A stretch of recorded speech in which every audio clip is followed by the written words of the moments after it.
Good evening, everybody. Nice to have you company wherever you're tuning in all around Australia or indeed the world. The platforms of the Gentleman Sim Racing Club across Facebook and YouTube. Welcome to round 7 of the Waste Options Mazda MX5 Challenge Night, one of week 7 of term 3 in 2025.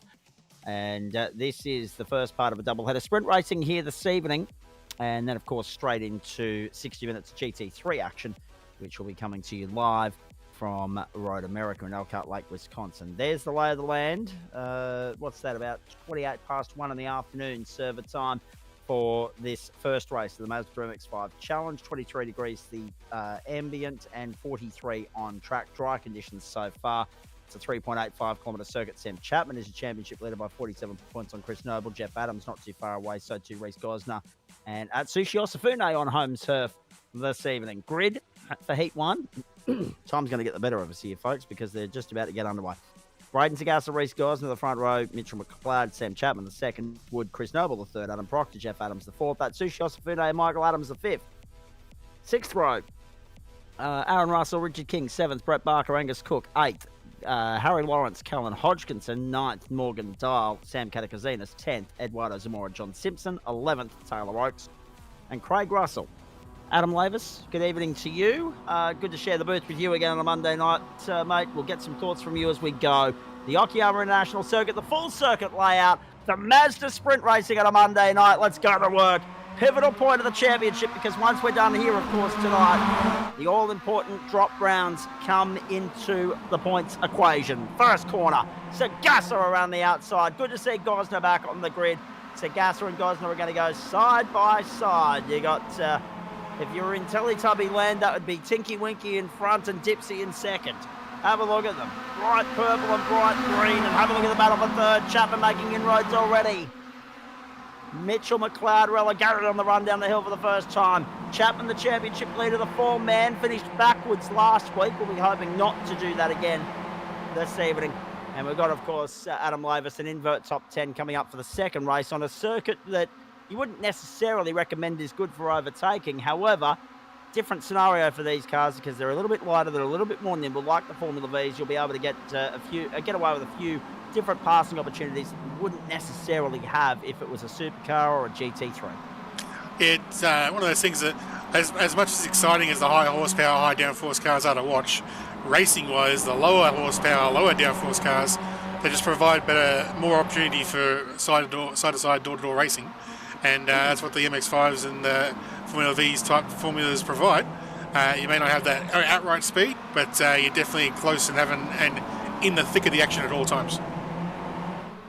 And if you are just joining us, yes, you heard me get a Teletubbies reference into a GSRC broadcast. I think that might be a first. The second point of that is I've got the yellow one tonight, but it's not La colours. It's a yellow Simpsons hoodie because it is freezing cold here in Cessnock this evening, where I'm broadcasting to you from in readiness for the trip back to Ipswich tomorrow. More on the trip. Oh, hang on. We've got a yellow. Yep, that's one of the new flags. That means Angus has got to slow down. Okay. Oh, okay. Interesting. That's fair.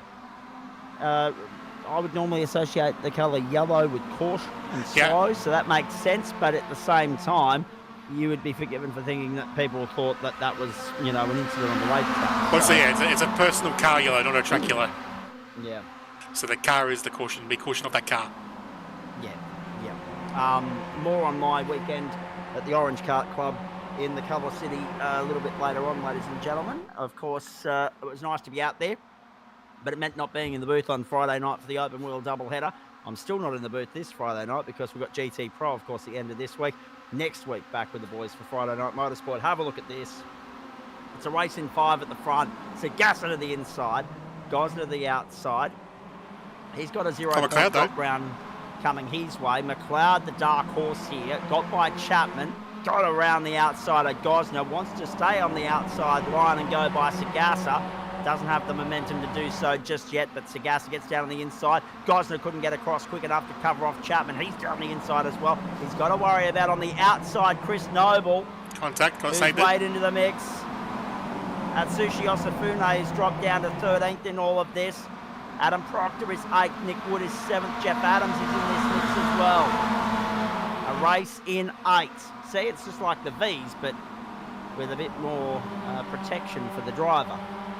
Round they go onto the main straight. Another lap in the books. They're clocking 1 minute 52.592 at the moment. So that makes the mathematics of this easy. It'll be 6 laps this opening heat. We'll get back to the line with about 40 seconds on the clock, somewhere 30 and 40 seconds on the clock to get, oh actually no, 1 minute 44, of course being the completion of the second lap, so that makes it even easier. We'll definitely get about, trouble. He got away with it somehow, did Callan Hodgkinson, I'm not sure how. He was, of course, an ominous threat last week in the closing stages at Daytona, got caught up in the wreck that ended the race. Down towards the bottom corner they go now. The right-hander that swings them out of there, back up the hill, the run down the back straight. Look at this charge from Mitchell McLeod. So we'll definitely get 6 laps tonight, folks, because 3.5 and 2 is 7.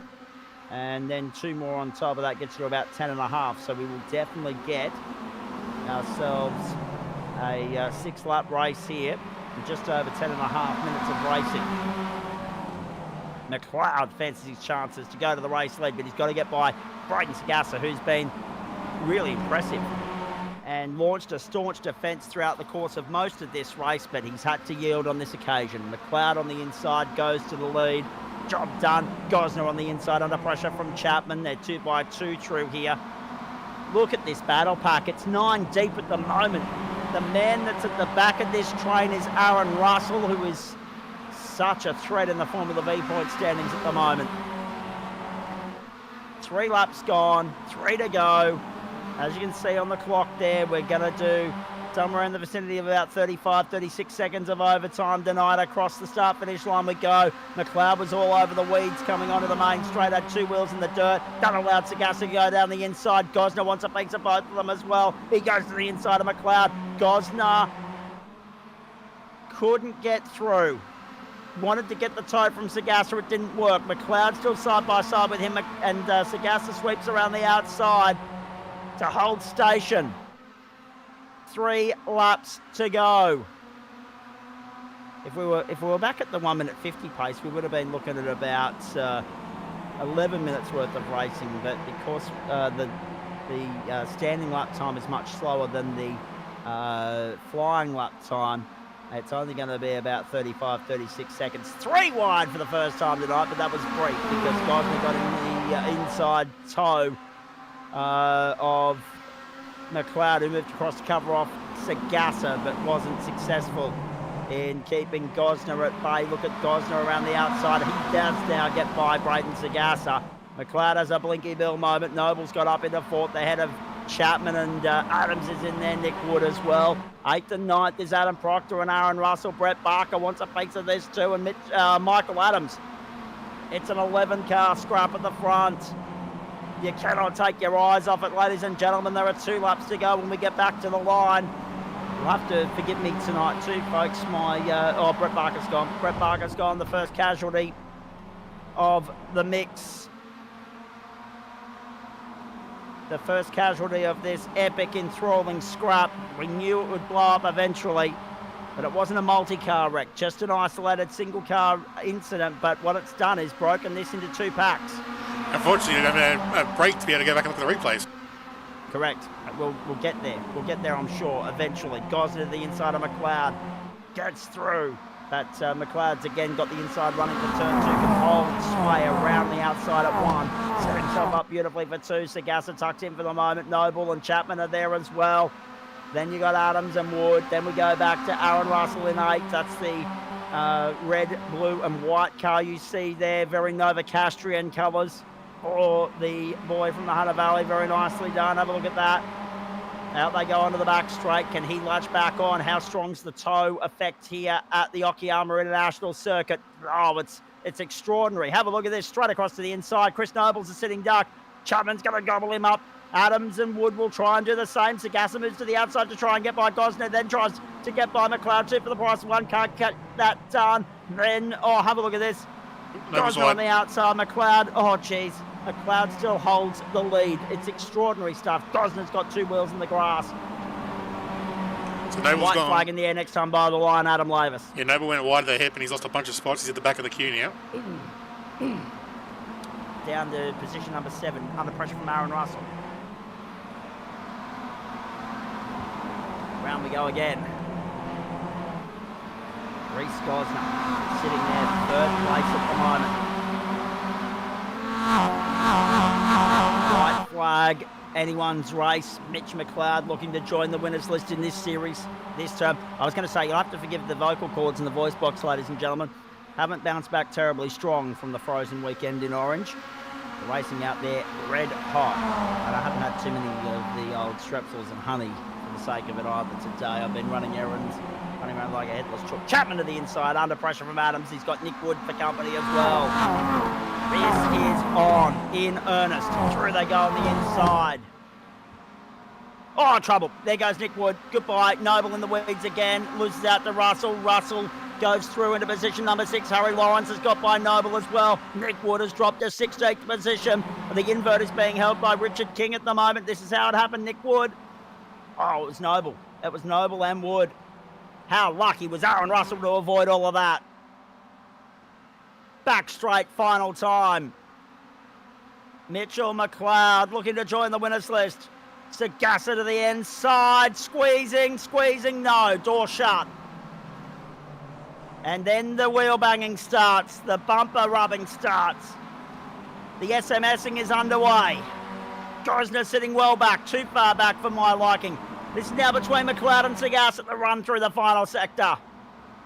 Sam Chapman sitting 4th, that'll be 7th on the grid for the invert top 10. He's got Jeff Adams there in 5th. Aaron Russell still 6th. Sagassa trying to get to the inside, couldn't get through. McLeod just needs to get out of here cleanly, and the job is probably done. Gosner still there. It's all about the run onto the main straight. Final couple of corners. Checkered flag in the air. Race victory looming for Mitchell McLeod. What a way to join the winners list in an instant classic at the Okayama International Circuit. He goes to victory lane by a 10th of a second. Sagassa, Gosner, 0.4 covered the top 3. Chapman only a little bit further back. Jeff Adams, Aaron Russell, Harry Lawrence, Chris Noble, Adam Proctor, Richard King, Michael Adams, the top 11. Richard King gets the invert pole. Oh, how good was that? However, if that's what they can dish up in 10 minutes, they'll dish up something equally as good in 15, and we will look forward to what are we looking at there? It's probably going to be 9 laps over the 15 minutes. Trouble towards the end for John Simpson. That was at the start of the road. Oh, that was at the start, so we're now finally going back to the replay. This is around the middle somewhere. Brett Barker had the fastest lap of the race, but it's only going to be classified in 21st position. Actually, he's not even going to be classified because he hasn't completed 75% race distance. Lap 4 of 6, 2/3. Do we have time for the Brett Barker? Do we have time before it cuts us off? Let's wait. Yep, there it is. Bang. Oh, so Proctor lost it, and yeah, Barker's just collecting him, working steering. And there's no turnaround time here, Adam. They're on the grid again. Stridey's forgotten to update the rest of his service, I say. No warm-up. Straight into heat 2. Let's go. So the person looking Richard King, Adam Proctor, the front row. Go for it, Adam. I was going to say, the person probably looking for a bit of luck is Johnny Simpson. He had that incident, then he got a meatball, served the meatball, then got a speeding and pit lane on the way out of the pits. So he hopefully got all his bad luck out in that first race. 39 degrees the ambient, 24 on track, 2:17 in the afternoon. Clock moving twice as fast as it would in the real world. That's the first time I've said that in a while on the platforms of the Gentleman's Sim Racing Club. King, Proctor, Noble, Lawrence, Russell, Adams, Chapman, Gosner, Sagassa and McLeod, the top 10 on this grid. It will be interesting to see when the fireworks kick off, because we know notoriously there's always carnage at some point in an invert in the Mazda MX5 Proctor not starting. No Adam Proctor on this grid. He's on pit road. He will join from the rear of the field. Let's go. Advantage, Richard King. Great start, Chris Noble as well. Sagassa got across to cover off McLeod. He's in behind Gosner. Barney's at least doing his job for once. Waving the green flag. Clean start, clean getaway. Aaron Russell, big target on his back at the moment. Chapman down on the inside of Adams. And Sagassa is side by side with Gosner. Michael Adams sitting in 10th place at the moment. Adam Proctor has joined the race from the rear of the field. Sits down 18th. Morgan Dog picked up a bit of grass. Lost out to Nick Wood. It's a logjam down there. Proctor to the inside, goes up into position number 19. Got by John Simpson. Brett Barker. Taylor Oakes a non-starter as they stretch down the back straight for the first time. And look at them swooping on Richard King. That's Chris Noble going to the lead on the inside. You've got 9 laps of this to look forward to, ladies and gentlemen. And hopefully I'll still have a voice box left for GT3 from Elkhart Lake, Wisconsin. We've got 2 trips to Road America this week. I'm very excited about that. Zolder for the V's on Thursday night as well, but we've got the Porsches and the GT3s.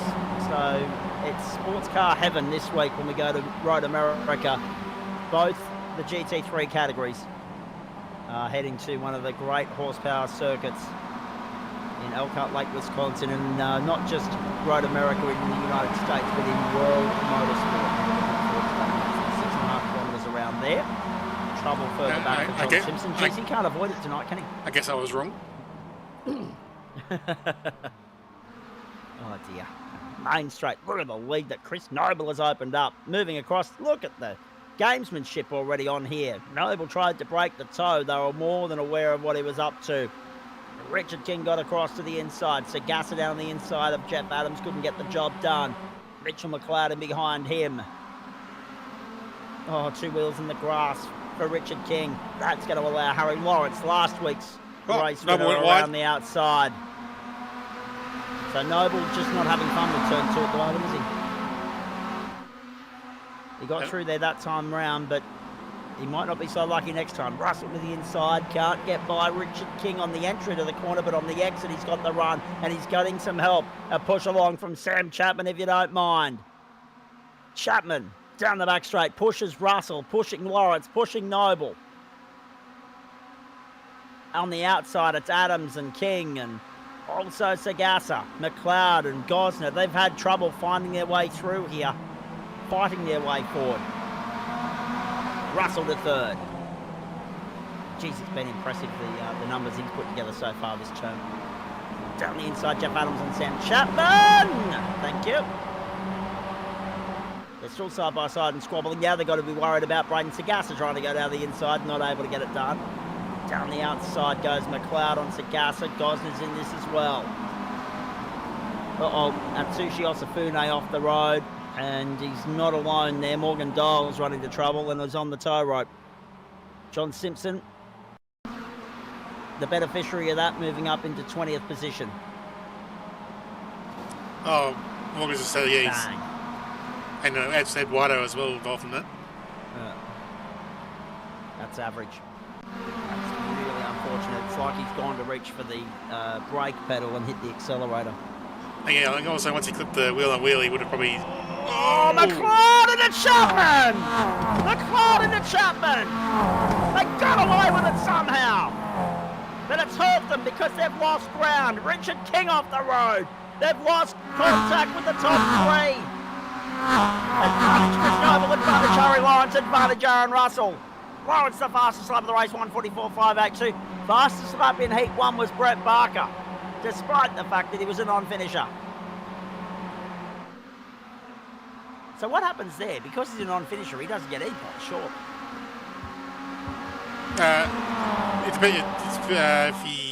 If he's still classified as running and done the percentage, he's fine. If he's left the server with it was still running. He was on pit road, but he's only completed 2/3 of the race, not 75%. And probably after, I think there is also, I got a caveat that if there's a 2-lap minimum. So if it's less than 10 laps or 8 laps or whatever it is, it's if you're 2 laps 10, you still get counted. Okay.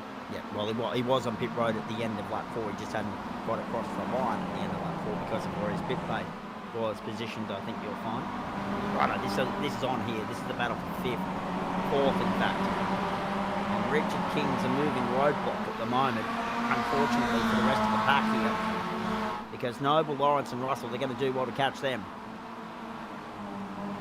Consolidation, the name of the game tonight for Sam Chapman.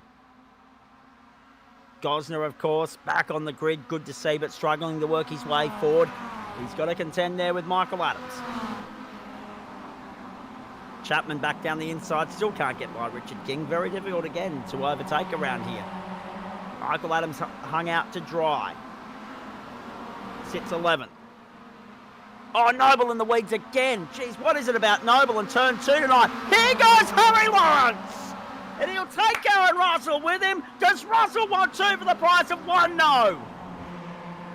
Noble tucks back in behind, and how quickly it changes. Goes first to third. McLeod's gone! Oh, no.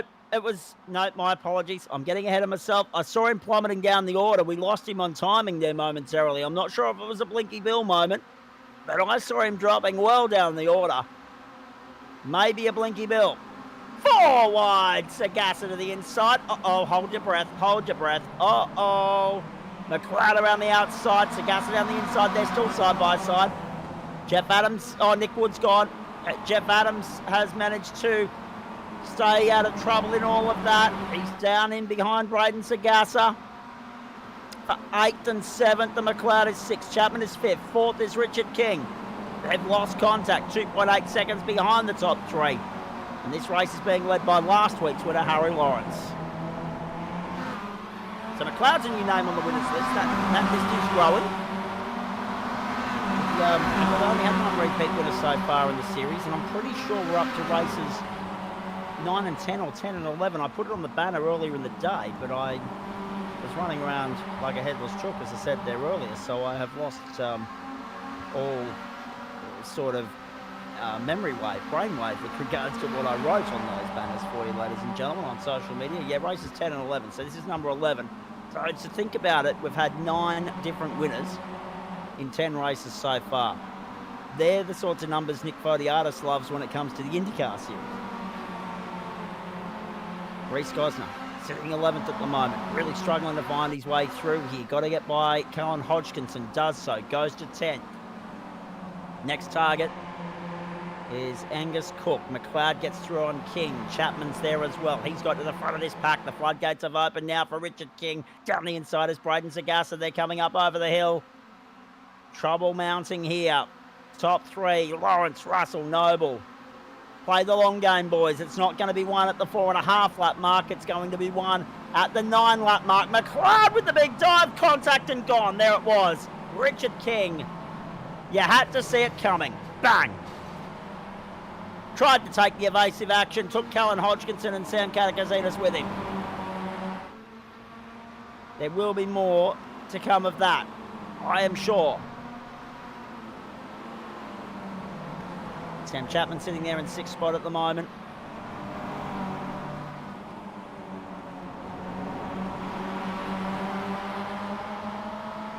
Race control being informed of what's been going on. Race control assistance being sought, you could say, by some of our competitors. Across the line we go. Chapman in 6th spot. I think this is going to be unfortunate for King because he's not going to realise it's 3 wide, and he's going to think it's all right, and then just push out into him. So. Yeah, McLeod's left Chapman nowhere to go. Chapman's squeezed essentially, and then King may well get done for the trying to do the right thing essentially. In inverted commas, I hate when people say that, trying to do the right thing, but there's no other word for it. There's no other way to word it. He was trying to get off the racing track, get out of the way. In other series where it's mostly single file, it probably would have been all right, but it was almost guaranteed people would be double file through there in this sort of field, which is, so it's caught him out. So it's probably a double-edged sword for him. He might not even get some adjudication in his favour with regards to the initial incident. He may well get slugged for the rejoin. Harry Lawrence all over the back of Aaron Russell like a cheap suit now. Aaron Russell, 4-man in Formula V. There goes Colin Hodgkinson. As far as his Mazda exploits are concerned, I just want to have a look at this because he's not been on the grid for the last couple of weeks. So round 1, 8th, then did not race. 7th in round 3, 6th and 4th in round 4. And then not on the grid the last 2 weeks. So he's not really technically in championship contention because he's missed 3 rounds. He's dropped 2 of those, obviously. At the end of tonight, he'll get 0 and 0, so he's got nothing up his sleeve, no buffer to play with. No leverage, if you like. But he could well be our 10th different race winner of the season in the Mazda MX5 Challenge right here and now. And given what we know about this race so far, and the fact that he's up 4 spots, this would be, because he started 5th, he finished 6th in race 1, this would be his first podium finish of the campaign in the Mazdas, let alone race win. But Harry Lawrence definitely has something to say about that. Lawrence wants to be our second repeat winner of the season behind Sam Chapman. 3:50 on the clock, 2 laps at the line. There will be some overtime attached to this one. We will go 9 laps, but there'll be a solid minute, maybe more, of overtime in this race. Down the inside, Lawrence under pressure from Noble. No, couldn't get the job done. Just trying to remember how my matrix works there. 14 is about the threshold. So, with regards to, if we're talking 1 minute 45, we're talking 3:30, 3:32 7, 2 is 14, so that's 8 laps, and then that extra minute to play with. But because the pace wasn't quite there in the early laps, we'll probably find that it's a solid minute of overtime. Not so much the 45 seconds. Have a look at this. Sagassa squeezing on the inside. Gets by Chapman. Goes up into position number 5. McLeod sitting there in 4th at the moment. None of these guys fighting for the podium. I reckon there was a little bit of a bump and rub there, Chapman and Sagassa. How close did they come to falling off the racetrack? Yeah, they were both lucky to avoid a similar incident that happened to Johnny Simpson in the first race there, so they got away with that one. Indeed, they did. Noble, 3rd. Lawrence, 2nd. Russell, 1st. McLeod is who you're watching at the front of this pack at the moment. Sagassa in behind him. Then you go back to Chapman and Adams. Chapo running distinctly different colours to what we would normally associate with him. Enjoying his Mazda MX-5 exploits, though, just as he is Formula V. And he's got a busy week, too, because our GT3 competitors have Road America tonight and then quickly set their sights on Le Mans for the GT Pro Invitational. We've got a fair few GSRC alumni lining up there on Friday night. You'll see it with our colleagues over on the SimSport Esports Network. SimSpeed Esports Network, I should say. And down the inside goes Lawrence on Russell. No, yet again, can't quite get it done, but now has to defend Chris Noble. Of course, that's the 4th round of the Australian Sim Racing Group Gainsman GT Pro Invitational Series, and that'll run concurrently with Friday Night Motorsport here on the platforms of Gentleman Sim Racing Club, which Greg Heaney and Joe Baldwin will be bringing you in my absence. And of course, if you've got your sports bar set up, decked out properly, ladies and gentlemen, you've got us on one screen, you've got the GT Pro on the other, you get the best of both worlds. A big Friday night. We're looking forward to it immensely. We'll be there well after the GSRC boys wrap up, though. We won't be off here until about 3:15 on Saturday morning. Yes, it's always. But the boys say, "Oh, let's have a 20-minute post-race show." It never starts until about 20 to 12 in the first one. So all that ambition, all that desire to get off air by midnight doesn't happen. Down the main straight we go. White flag in the air. One more time around. Lawrence fending off Noble for the moment, but Noble got a terrific run off the first corner. And now he finds himself all over the back of Lawrence like a cheap suit. Russell's in the box seat here. He's leading this beautifully. How strong's that slipstream for these boys down the back straight? Have they got something left in the tank to offer Aaron Russell in the form of attack and pressure? Russell leads us off the bottom corner for the final time. 16 seconds on the clock. Time will elapse. Aaron Russell weaves IndyCar style to the left, to the right, and then to the left again to set himself up for the hairpin. Lawrence to the inside, more so to defend himself against Chris Noble. McLeod down the inside of Sagassa. Top 5 in the end here. Russell was wide. Aaron was wide off the hairpin, and it's drifted the lead back to Harry Lawrence. Are you kidding me? Harry Lawrence now on track to score his second win of the campaign, and Noble and Russell squabbling over second, and it was relentless. and it was as though their life depended on it. And just like that, having not let it all at any point throughout the course of the evening, Harry Lawrence is going to clean up the pieces here and chalk up consecutive wins on a Monday night. And his second win of the campaign in the Waste Options Mazda MX5 Challenge. We still only have 9 race winners in this series. Aaron Russell denied half a lap from home, even less than that.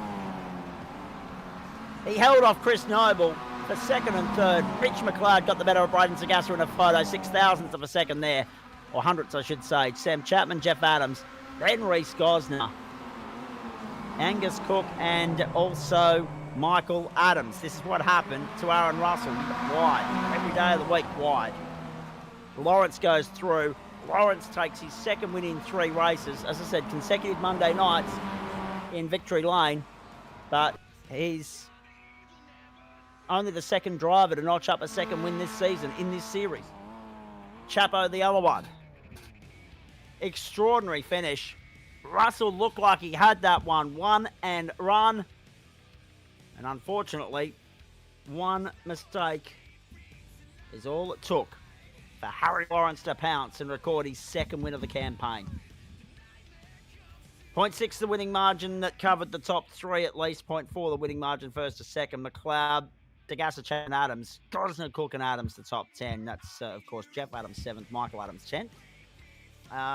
Brett Barker recovered for 11th. Adam Proctor from the pit lane to 12th. Nick Wood, Atsushi Osafune and Eduardo Zamora the top 15.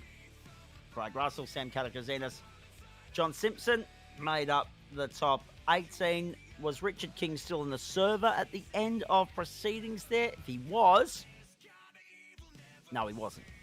If he was, he would have been classified, albeit 2 laps down. Callan Hodgkinson a retirement, and so too Morgan Dyer. Oh, what about that? It's only 25 minutes, Adam Lavis, but by gee, it's so cutthroat. High-stakes stuff in the Mazda series at the moment.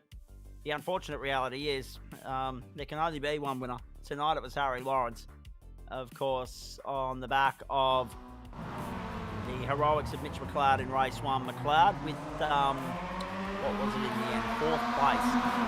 Bodes well for round honours. Noble was 8th in the opening race.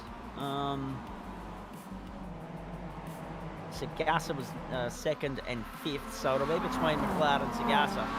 Chapman wasn't able to get through any more than 1 position up on where he started. Good to see Angus Cook push through to get into the top 10. From 13th on the grid, Brett Barker from 21st to 11th. Misses out on the top 10, but gets some good points after it all went bagging in race number 1. Oh boy. Your thoughts on all of that, Adam? I mean, again, Okayama is one of those circuits. It can sometimes throw up an instant classic. It can sometimes throw up an absolute stinker. Tonight we had 2 instant classics. The top 3 getting away too much in the second race for the sake of the contest, but in the end, we still got a grandstand finish in a last lap pass. Yeah, it was a good racing. The guys looked after each other a bit. There wasn't too much. It was like very few. Like what we see classified. Oh, let's say it this way. Put it this way: compared to last week, the incidents were way more far and few between, and the racing was still just as close and vicious. So, good on the boys for keeping it as clean as possible around this technical little circuit. Indeed. I hope everything's nice and audible at your end as far as my end's concerned, mate. I'm having a couple of glitching issues, and that's even with the blue cable connected, and I'm not sure whether it's your end or mine. A couple of moments where the STK screen's just gone frozen on me. You haven't done any skipping as far as I can tell so far tonight. Beautiful, excellent. So in other words, jobbing yourself in and saying it's your end. Is that right? No, because it could still be your end. Could still be your downloads fine up. Your uploads are fine. Okay, excellent, good stuff. Oh dear, the joys of working with technology, ladies and gentlemen, almost as dangerous as working with children. Now, over the weekend, I must say, big thanks to everybody that made their way out to the Orange Kart Club. It was great to get out to the Central West again, one of my very favourite parts of the world, although I don't think I'll be going back in winter anytime soon. It was freezing bloody cold. We had sleet on Saturday afternoon at the Orange Kart Club. I was in the commentary box, which is just an outdoor temporary scaffolding sort of setup, and the rain started driving in sideways straight onto me, and you could just feel the ice hitting your face. It was horrendous. Only a top temperature of 7 degrees on the Saturday and the Sunday, but the feels like was about 3. I may as well have just packed the snowboard and the skis and gone to Perisher, quite frankly. But no, it was a great weekend of racing out there. Well supported, well attended event. 135 entrants across 8 classes. That series continues at the Sydney Illawarra Kart Club Sunday, September 14. I will be there, fresh off a flight from Brisbane, the morning after our grand finale for Super Formula, which is coming up on Friday, September 12. But no, thanks to everybody that went along and attended the event, the Orange Kart Club and Karting New South Wales, for their hospitality. We greatly enjoyed it, and we hope that if you watched any of the action that we brought on social media, that you enjoyed that as well. And thanks to everybody for the kind words with regards to the coverage. We've got GT3 coming up at the bottom of the hour, ladies and gentlemen, 8:30 Eastern Standard Time. But in the meantime, he's the only one that's shown up to have a chat to us, and he's only just landed in the last 30 seconds. His name is Braden Sagassa. We say good evening to you, mate. It's an interesting little series, this one. There's no doubt about that. Just when you think you can write the form guide and you can read you can write the script and read the form guide, I should say, you get a night like tonight where you guys put on an absolute belter of a show in race 1, and well done to you and Mitch McLeod and Reece Geisner for that. But then in race 2, you guys got boxed in and just found it really difficult to find your way forward. Yeah, race 2, it really shows how skilled everyone is in this series. Because it wasn't easy to get past everyone. But yeah, I'm glad that me and Mitch were able to somewhat save our way through the field. Yeah, it was good working with Mitchell. Indeed it was. And of course, Mitch adding his name to the winners list in this series, 9 of them already. We've now finally got 2 repeat or multiple race winners on the back of Harry Lawrence in race 2 there, mate. From your standpoint, I mean, it is so competitive, this series, but at the same time, it's not just the competitiveness of it, it's the degree of difficulty of overtaking, because when everybody's so evenly matched, you need a little bit of luck to try and buy yourself a little bit of breathing space, and you didn't get that tonight. Yeah, no, not until about 10 minutes into the race, when I don't know who made contact with who into the hairpin, but I was able to make my way to the inside, and then, I thought we could catch the top 3, but they were on pace as well. It was going to be hard to try and catch up 3 or 4 seconds in just a matter of laps, but, I'm glad that me and Mitchell could have a good battle at the end there. But yeah, trying to overtake people around here, it's hard because if you've got the inside one corner, then you're on the outside the next corner. Indeed. I guess the other thing too, mate, I mean, when we have a chat about this series, a lot of the prominent front runners that we talk about in Formula V on a Thursday night, you, Jeff Adams, Sam Chapman, Chris Noble, etc., and Aaron Russell too, and Adam Proctor, you're all at the forefront of the Mazdas. So even though they're completely different cars, there's a lot of similarities in regards to the sort of spectacle, the sort of racecraft, etc., etc. That's right, yeah. I think it's just the low horsepower that really brings the closeness to everyone. Just once you add a few more horses to it, it really you can really see the skill spread with it. But yeah, these low horsepower series that you guys put on are absolutely amazing. Having, I think that first race, I think we had about 10 or 11 guys in that front pack just battling tooth and nail. Indeed. And of course, the Okayama International Circuit, as I said to Adam Lavis in the commentary, mate, not everybody's favourite. I think that was reflected in, rather low numbers for this series on the entry front tonight, based on what we've become accustomed to seeing here, of course. But at the same time, it depends very much on the race car we bring to the circuit, what sort of spectacle it puts on. and it's perfectly suited to, well, I mean, Mazda is a Japanese manufacturer after all, but it's perfectly suited to these lower horsepower cars, isn't it? Oh, that's right. Yeah. Yeah, that's right. It's a great little car to drive. It's easy to drive but hard to steal. I think I've heard that before. Now, if we remind everybody, Adam Lavis might be able to do this for us, of the schedule going forward. Only 3 rounds to go. At the end of tonight, we get a look at where everybody fits into the equation with regards to the points matrix, the drop rounds, etc., coming into the equation. Willow Springs next week, Spa the week after, where as you're heading up the Camel Straight, you'll be able to go and make a coffee. And then on to Phillip Island. We know what sort of racing Phillip Island's going to produce, even for 45 minutes, holeless bowless. That's our final sprint round next week at Willow Springs. What are your thoughts on that? I've only done a handful of races around Willow Springs, but it seems to be a pretty big draft track. Not many braking areas, long straights. You've got those 2 curved corners at the end that, might trick a few people, get them a bit wide, because once you hit that sand on the outside, you just come to a complete stop. So it'd be really hard to try and keep it on track, but it'd be really good. I think it would be another draft, another kind of pack racing kind of thing. Indeed, and of course we know the type of racing we get when we go to Spa and Phillip Island. It'll be Formula V all over again. Oh, that's right.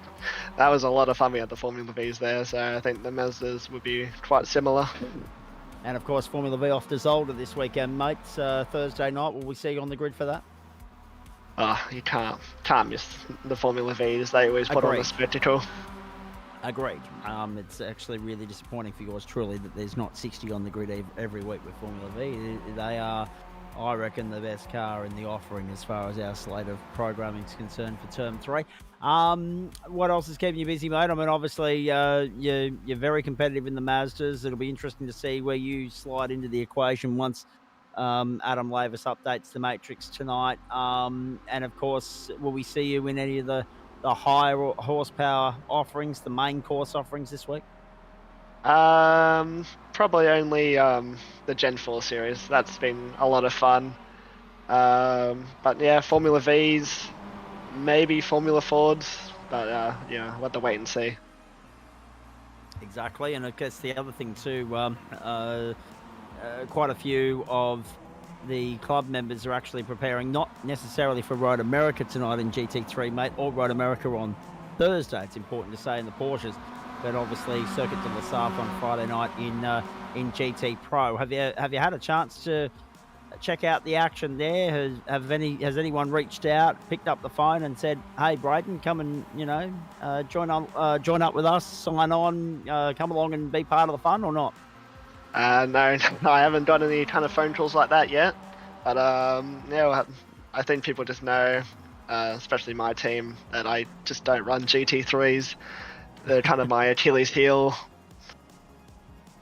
Oh well, there's plenty of time in which to learn the craft, I guess. But I guess it's time and juggling with other commitments and other priorities in the sim racing world and the real world, mate, as well. So we completely and utterly understand that. Willow Springs next week, and of course Zolder Thursday night in the V's. Looking forward to that. Look forward to seeing you on the grid there, mate. Enjoy the week in the meantime. Thanks, Zach. Have a good night. Thanks for stopping by for a chat as always, mate. And of course, due diligence as a upper echelons member of the GSRC team. Sam Chapman's here to have a chat with us as well. The championship leader going into tonight. You didn't necessarily fire like a championship leader though, mate, but you got through unscathed, and I think that's really important at this point of the season. Yeah, it is. I just didn't get to the right spots when I needed to, I think. There was a few points where, I'll let someone up the inside or, go a bit deep. I didn't nail that hairpin, a lot of the time. And that was a really key part about getting time around here. So, but yeah, we kept it clean. Coming home with a fourth and a set is not too bad. It's decent enough points and, keeps in the hunt pretty well.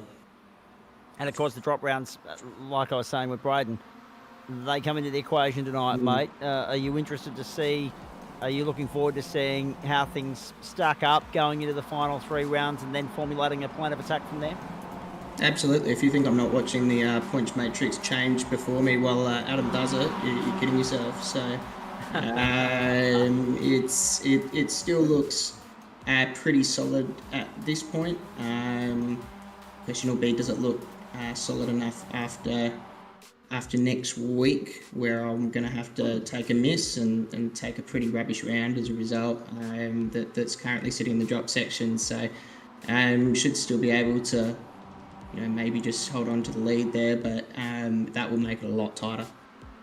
Must be disappointed about next week as well, mate, because really, Willow Springs is one of the hidden gems of world motorsport, isn't it? It absolutely is, and it's a track that I've, done really well at before. I've had, double GT4, victories in yep. GT4 and 86s and that sort of thing. It's a track that I really like. So, I am really disappointed to miss it, because it will be heaps of fun in these, and it will be some really good racing. So, yes, very disappointed by that. We'll move on. And I guess Spa the next week will be. That's going to be an interesting case study. So we'll just have to make sure we don't lose the toe for that one. Indeed. Hey, talk to me about a couple of other things here. Obviously we're looking forward to Spa and Phillip Island. Great way to finish the campaign here. When you look at the rest of this week, though, let's go back and analyse the early parts of that second race tonight, mate. Noble, Lawrence, Russell broke clear. There was just no catching them at that point. It made it really difficult. I was surprised at how difficult you, Reese, Mitch, Brayden all found it to work your way forward. Yeah, it was. It was a case of, we were fighting though too. We got stuck a bit behind Kingy there, and it took a fair bit to get past. And then once we did, it was in a 3-wide situation that didn't end too well. So that really let them break away, and then there was still a fair bit of jostling to try and get up there and try and get ahead. But I think the jostling was probably emblematic of looking ahead and thinking probably it was a little bit too far. But also someone like Mitch isn't really in the championship fight, so he's out there just to have a fun race. So he's got a different mindset coming into the race as far as whether or not he wants to try and get to the top or have a bit of a race, which is fair enough. So it was quite difficult to move forward. It actually was really good racing around here though. It is that sort of right sides that you can do a fair bit of side by side, but it's also not super easy to get a pass done. It was unfortunate when those guys got away. I saw them fighting pretty hard, but they kept it together, so credit to them. Indeed. Thoughts on the big assignment of this week, mate? You, Louis Greathead, the rest of the Vermilion stable, all eyes on the Circuit de la Sarthe. How much prep time have you put into this point of the week, please? Fairly limited at this point. So I got a message from Lewis last night saying it's time to do some practice. So I better get some laps in. At least I've done laps before for majors in the same car, so I've got some experience around Le Mans in these cars. But I'll certainly need a bit of practice.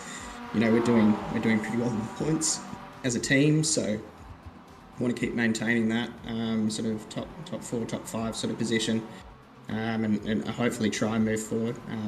Obviously we'll see how that goes. It's a very difficult field, and that will just require us to, be pretty consistent and keep ourselves out of trouble. As a result of that, will we see you jump on for a run around Road America just to reacquaint yourself with the GT3, or will you go and do some testing for Le Mans as a side hustle instead? I think I'll do a side hustle instead, and to be honest, I'm probably going to do a bit of NASCAR first. So it might not be until tomorrow night or Wednesday night that we properly get in the car. We'll see how we track. I might do a couple of laps and see if we're in the ballpark. and we'll go from there. But hopefully we'll be, and we'll be able to find some time. But yeah, difficult field. It's just these races are so far apart that you sort of forget what the last race was even like. Chaotic. Bloody Yes, chaotic. actually, that's right. Spa, Yeah, 7 safety cars in 3 hours. Well, there was a lot of padding to be done. Well, I mean, there was from my perspective, there was a lot of driving around at half throttle to be done because I couldn't get out of the bloody car. So, so hopefully, it's a little bit cleaner this time around. That you won't want to be throwing heaps of safety cars at Le Mans, given how long that track is. But I'd expect, we're sort of getting to that, in the second half of the season now, right? So people will be jostling for position, and, some people will be looking at more of a point standing, and some people will be looking for one race glory. So, we'll play that by ear and figure out a strategy. Yep, I'm expecting a lot of open throttle slipstreaming and overtakings at chicanes as part of the way the narrative at Le Mans plays out. Looking forward to that immensely.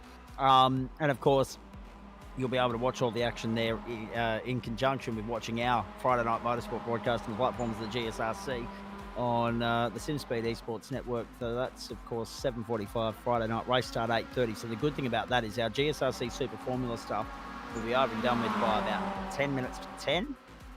And you can switch over and watch the second half of the GT Pro race as well. And then the second half of that season's pretty good. I'm coming back to that moment in just a tick too, Chapo. That was the real only contentious moment of the race. That will be a talking point of conjecture.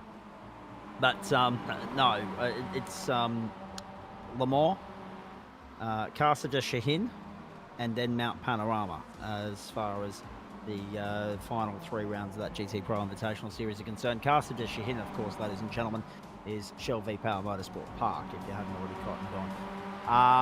That incident that we just saw there, Chapo, this is the last comment I'm going to get from you with regards to the Mazdas. Then we're going to have a look at the points, then we're going to go to a break. But let's get your thoughts on that, because unfortunately for you, that was a squeeze job and you had nowhere to go. And poor old Richard King, I think it was, on the outside, he was just asking for trouble there. I think he had no idea what was coming his way.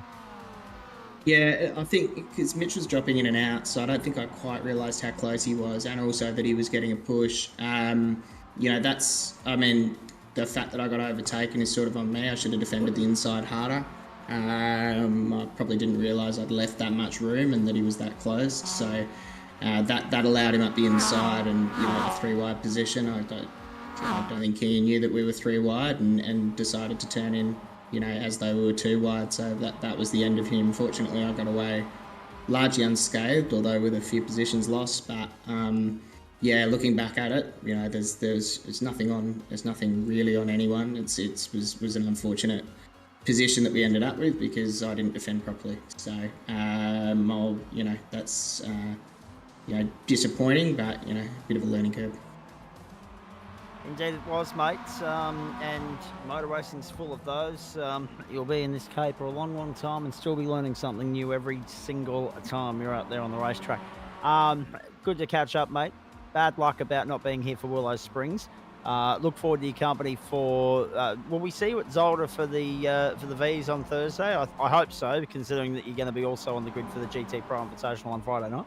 Yeah, what do you think, Zach? Yeah, of course I'll be there for the V's. Does your absence from Willow Springs also impact round 8 of the V's or not? No, it doesn't. Good. It's just a Monday special for work. We're coming home on Monday night, but not early enough to get into the MX5s, unfortunately. But the final rounds will be a bit interesting because some of them will have to be from a different continent. So we're working through that. Yes. And do keep us posted on how those plans play out too, if anything does come to pass on that front. Good to catch up as always, mate. Well done. Thank you for that. Go well. Enjoy the rest of the week. We'll see you on Thursday night, and then, of course, I'll hopefully get a chance to chat to you at about 7:45 on Friday night. Yeah, absolutely. I'll keep you updated. I just got informed by my girlfriend that she's secured Monza tickets. So credit there. Beautiful. So that's very exciting. But we'll see how that impacts everything else. Well, considering the V's of a Thursday, I think you should be okay. Yep. As long as you can get hold of a sim rig in Europe. So Yes. there's the challenge, the task for Sam Chapman in the next couple of weeks. Well done, mate. Thank you for that. Cheers, mate. And there are the updated championship points. 47 the advantage. So even with the drop rounds, it's about the same as what it was coming into the night. 262 plays 215. Chris Noble 214. Reese Gordon 212. Jeff Adams, Jesus. Braden Sagasa 181. 172 for Atsushi Osafune. 171 for Aaron Russell. So he's still there as well.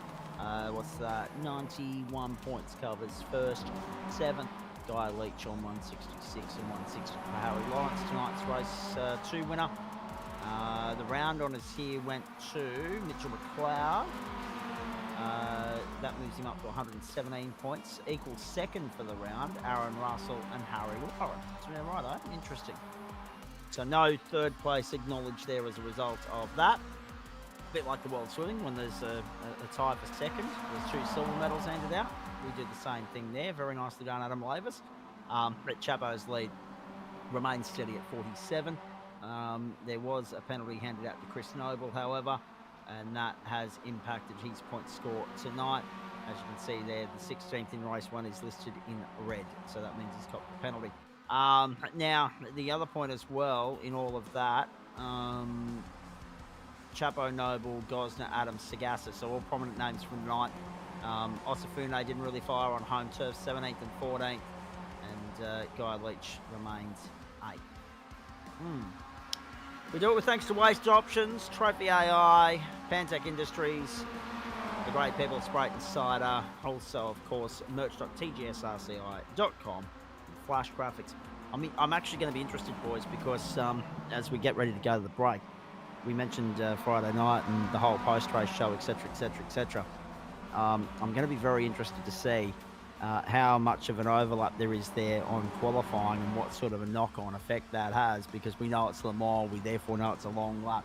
What sort of a knock-on effect that's going to have? We may not get away bang on 8:30, which therefore means that the post-race show gets dragged out beyond midnight again. 11:30 is the scheduled finish time, but of course, if you get a white flag about half a minute from that, you're going to be, it's going to be a very long Friday night at Le Mans, but we're looking forward to it immensely. Thanks to Sam Chapman, thanks to Braden Sagasta, thanks to Adam Lavis, thanks to you at home as well. Hope you're enjoying Monday Night Motorsport on the platforms of the Gentleman Sim Racing Club. Big weekend for Australian sport and motorsport as well. I won't really dwell on the motorsport side of it too much, apart from saying that Marc Marquez was very impressive last night at the Red Bull Ring in MotoGP. But well done to the Wallabies, well done to the Australian cricketers, Varley, Bob Simpson, and well done, of course, to in the early hours of this morning, the Australian Boomers winning the FIBA Asia Cup basketball tournament as well, their 3rd consecutive title. So a lot to be excited about as far as Australian sporting achievements were concerned this weekend, not just against China, but also South Africa, especially the Wallabies. That has to be seen to be believed. My goodness, what a comeback that was. I hope you're enjoying Monday Night Motorsport here across Facebook and YouTube. The Mazda's done. The GT3's still to come. We're off to Elkhart Lake, Wisconsin, and Rod America on the other side of this. Hope you can stay with us as we launch into round 7. This is night 1 of week 7 of term 3 across the platforms of the Gentleman Sim Racing Club. It is Waste Options Monday Night Motorsport. It's GT3 on the other side. The main course and a 60-minute affair from the Pro Split.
Monday Night Motorsport across Facebook and YouTube.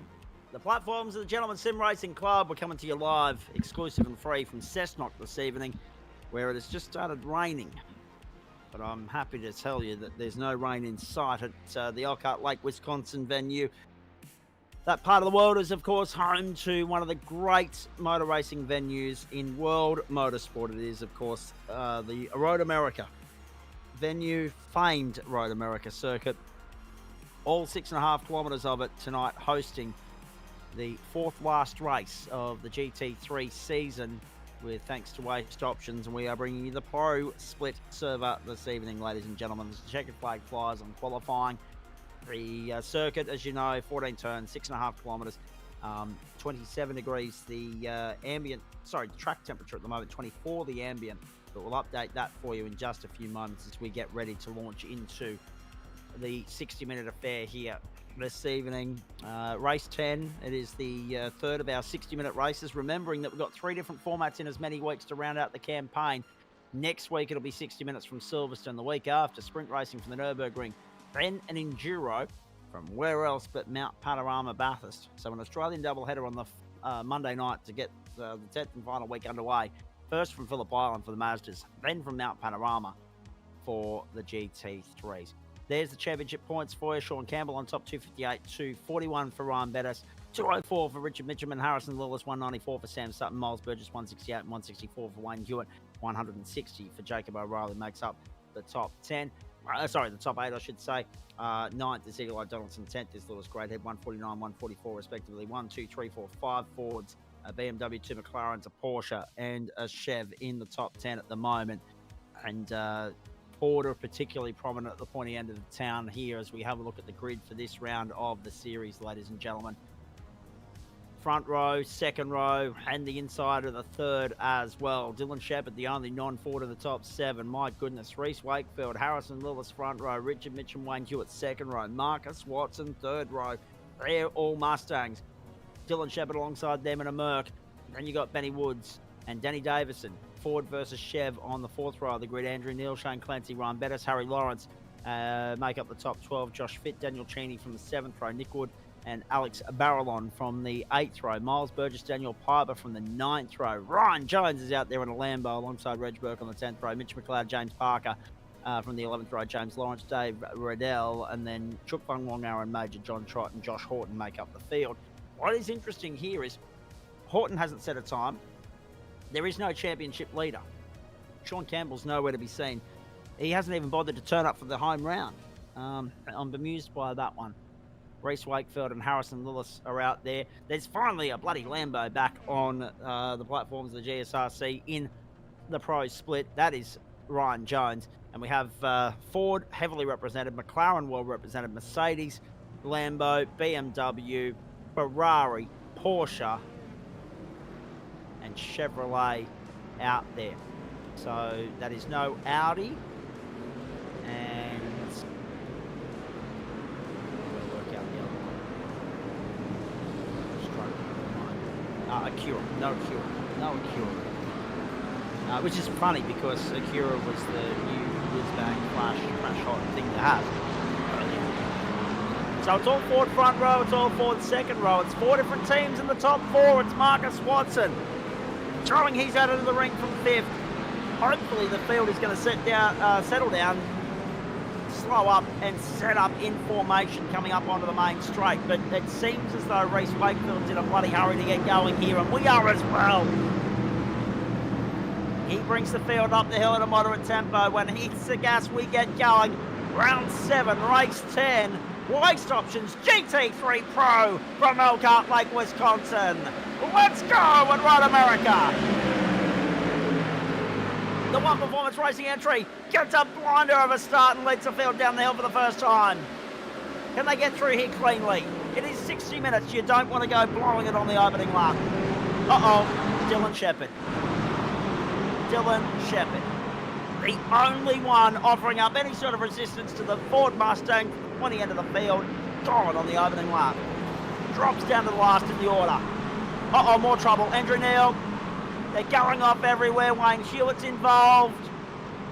Andrew Neal's involved. It's a little bit ugly. I'm not sure where Neil's dropped to in all of that, but he's showing 25th at the moment. Good thing is, this is 60 minutes. Adam Lavis will have plenty of time to go through some replays for us this evening. Squeeze job on the inside. Marcus Watson goes through the third on Richard Mitchum. Mitchum will try and fight back. No, he yields. On the inside at 6. And already they're very well spread out on this opening lap, thanks to the early drama. I wouldn't say this group's spread out. No. But look at the gap. 1.9 seconds between 4th and 5th, and another 1.6 between 5th and 6th. Very spread out. That's giving the leaders of the pack a little bit of an advantage early on. John Trott, Wayne Hewitt back in the field. 20 seconds down on the pace, respectively. Andrew Neal's 15 seconds down. Little Shepard's 11 seconds down. 4 cars involved in incidents on the opening lap. Through Canada they went. Sorry, through the kink after the carousel, then to Canada they go. 3 wide. Uh-oh, contact, got away with it. Elbows are out early as they try and sort themselves out. Uh-oh, Mitch McLeod, Alex Barrel, they were both showing off track alerts there, but they got away with a barrel onto the inside. McLeod there in 13th. Clancy hung out to dry. Up the hill we go. 2:10.044. Reese Wakefield, Harrison Lewis, Marcus Watson, Richard Mitchum. The top 4. Ford Mustangs dominating tonight. Quite prominent throughout this field. 5, 6, 7, 8, 9 of them. Although Josh Horton a non-starter, so that makes it 8. Wayne Hewitt, Andrew Neal to the pit lane on the opening lap. That ruins them, strategically speaking, for the next 60 minutes.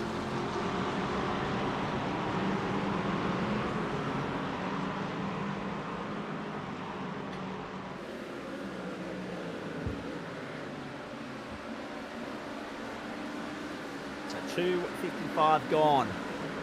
Wakefield loses out to Watson. Watson's gone to second down here at turn 4, 5. We're watching James Lawrence in 17.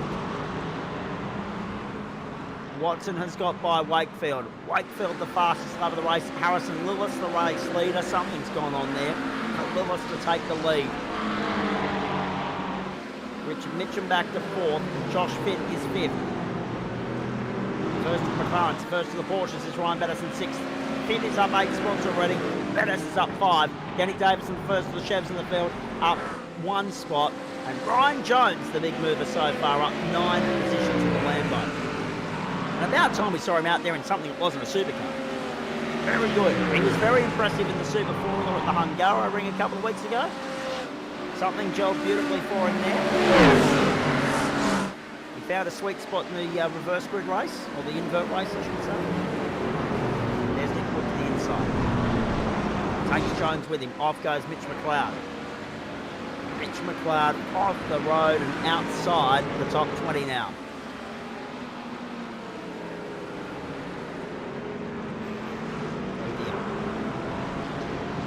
We'll have a look at some replays for you very shortly, folks. Frantic start as always. We've come to expect that here, Adam. Indeed, we have.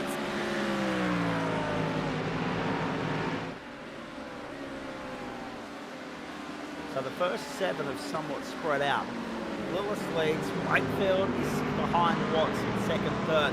Mitchum is 4th, on the tail of Wakefield. Now, how did Wakefield lose those 2 spots more to the point? Ryan Jones now showing up 10 spots, up double digits. Rich McLeod to pit lane. After tripping up down at Canada on the previous lap. You're probably looking at 29, maybe 30 if you're lucky laps here tonight, ladies and gentlemen. But you'd be safer bet with 29 because you've got 2 trends in the lane to come. Penny's car's not looking healthy. I think he's going to try and struggle for the next 5 minutes. 5 to 10 minutes to try and get to the pit window because he would desperately be looking for a repair, but without me. Yeah, it doesn't look happy, that Mustang at the moment. Especially when you consider the pace being shown by the other Mustangs out there. He's down 6 spots so far. 9 spots actually. From 7th to 16th. But still Ford 1, 2, 3, 4. And then beyond that, you've still got 6 different manufacturers in the top 10. There are 8 on the grid in total. No Audi, no Acura. That was what happened off the start to Dylan Shepherd. It's a long road back from there. Waste options replay for you. It looks like, Wayne was in both instances here. His eyes just lost it in the second one. Yeah. That's why Benny's got damage. Took Andrew Neal with him. So we've sold a few riddles there.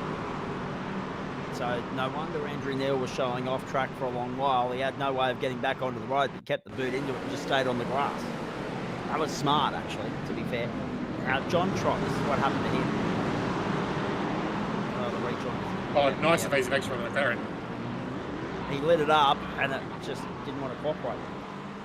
Just spat him out on the left-hand side. Right, McLaren was very lucky. This is what happened to Alex Barrelon. 3 wide into 13. Got away with it. Yeah. Not helped by the fact that McLaren in front of him had a windy wheel mark as well.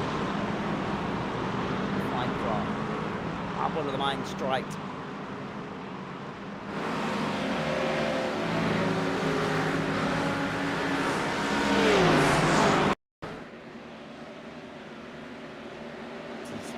Harrison Lewis. This was moved from the lead, so this might also explain why Watson was able to get by Wakefield as well. Was there a little bit of hip and shoulder here? Was Wakefield hung out to dry? No, but Watson actually got the run in the slipstream and rubbed Hamilton and went door to door with him out of 5 up to 6. Watson, forceful on the inside, wasn't taking no for an answer. Wakefield back to 3rd. Richard Mitchell's now since displaced him as well, whilst we've been looking at all the replays. And 2:03.506 for Harrison Lewis is the lead of the race. The fastest lap as well so far. 25 degrees the ambient, 39 on track. The Rd-7 circuit for Monday Night Motorsport across Facebook and YouTube, the platform of the Gentleman Sim Racing Club. And it is lap 4. Ryan Dennis has just lost out to Danny Davison. We're watching Danny Woods in 18. James Parker down the outside, which will put him on the inside for Canada. And that's the good thing about Road America, Adam. This is why we love coming here. 1, 3, 5, 6, 8, 11, 12, and even 14 if you want to force it. All legitimate overtaking opportunities around here. It's one of the great circuits of the world, and one of the great circuits of the sim racing. We've had plenty of epic battles here, and a lot of very exciting finishes with the run up to the line and people running out of fuel. So you should see how we go. Oh, it's always a double-edged sword. There's no doubt about that. Because there's always a fuel-saving game to be played. But you don't want to sell yourself too short and then chug a log up the line, because that's a one-way path to losing positions very, very quickly. Or not even being able to greet the checkered flag, greet the starter, greet Barney.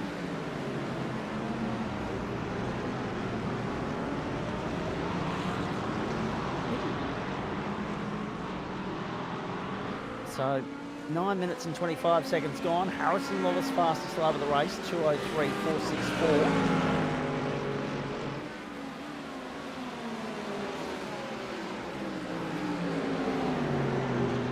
Nick Wood will be hoping for a better run here than what he had in the MX5s. Harry Lawrence got the tail up after a very good win in the MX5s. He sits 10th at the moment, follows Wood through. They're chasing Ryan Jones in the Lambo. How nice! And not before time to see a Lambo back out there. And I'm not saying that because obviously I've worked with Ryan in the past, he's a colleague and all that, but it's just bloody marvellous to see a Lambo back out there. So rare is it to see a Lambo on the GSRC GT3 service. Matt Schmidt keeps loyal to it. Daniel Correa-Sars giving it some love over time, but now Ryan Jones is there as well. Must be something about broadcasters, I'm not sure.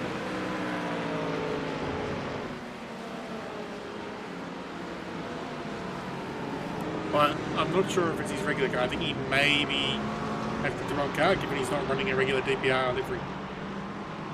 Yeah, well, actually, to be fair, I'm not even sure how many times we've spoken about Ryan in the GT3 Pro Series, quite frankly. In goes Shane Clancy to pit lane. So I'm a little bit, I was a little bit amused to see him out there. I'm going to scroll through our point standings in GT3 and just see where he might have popped up previously. Jackson Rayhan and I on the grid tonight, showing 17th at the moment. I think DNF last week might have just rubbed him up there. It's extraordinary so far this season. In excess of 60 drivers have appeared in GT3 Pro. Ryan Jones in the Lambo, yes, in the Lambo, but only for one round, and it was back in round 4 at the Mazzano World Circuit, which makes sense that we didn't see it, because we would have been covering Pro-Am in Japan that week. So yeah, just the one round so far from Jonesy, but again, it always helps that he, if he has real-world motorsport commitments to attend to, it makes it very difficult for him to be in the server on a Monday night, so, or a Friday night, so that's why you see him popping up sporadically in a Super Formula or, GT3. Right on board with Harry Lawrence at the moment. Some notable absentees this evening, folks. It's still a field of 27. Mitch McLeod the first retirement, I want to say.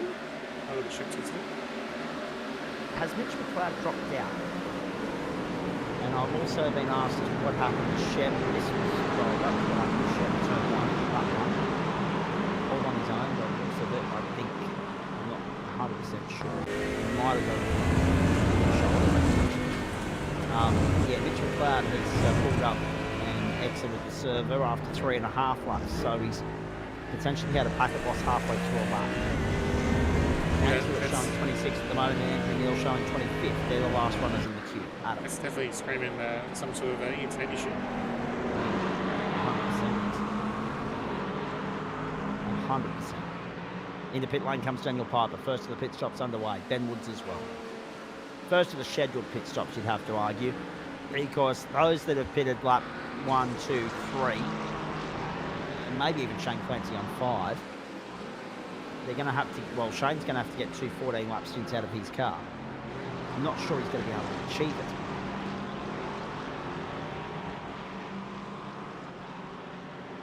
Whereas these guys stopping at the end of lap 6, they're still going to have to get, if our numbers are right and we're going 29 laps, then yeah, or 28 laps. Could be tight, because the normal fuel range is somewhere between 24 and 27 minutes. So it's going to be in that roundabout area. It just depends on how thirsty the cars are around the track. Well, that's exactly right. And how much fuel you can save in the tow with your mates around you.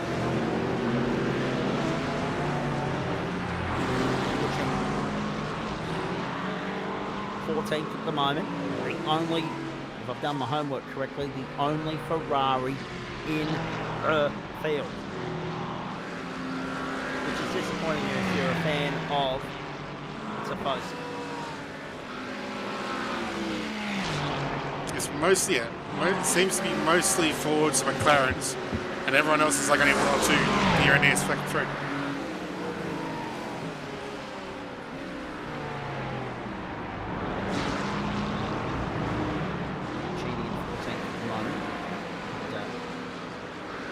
Very good run from him.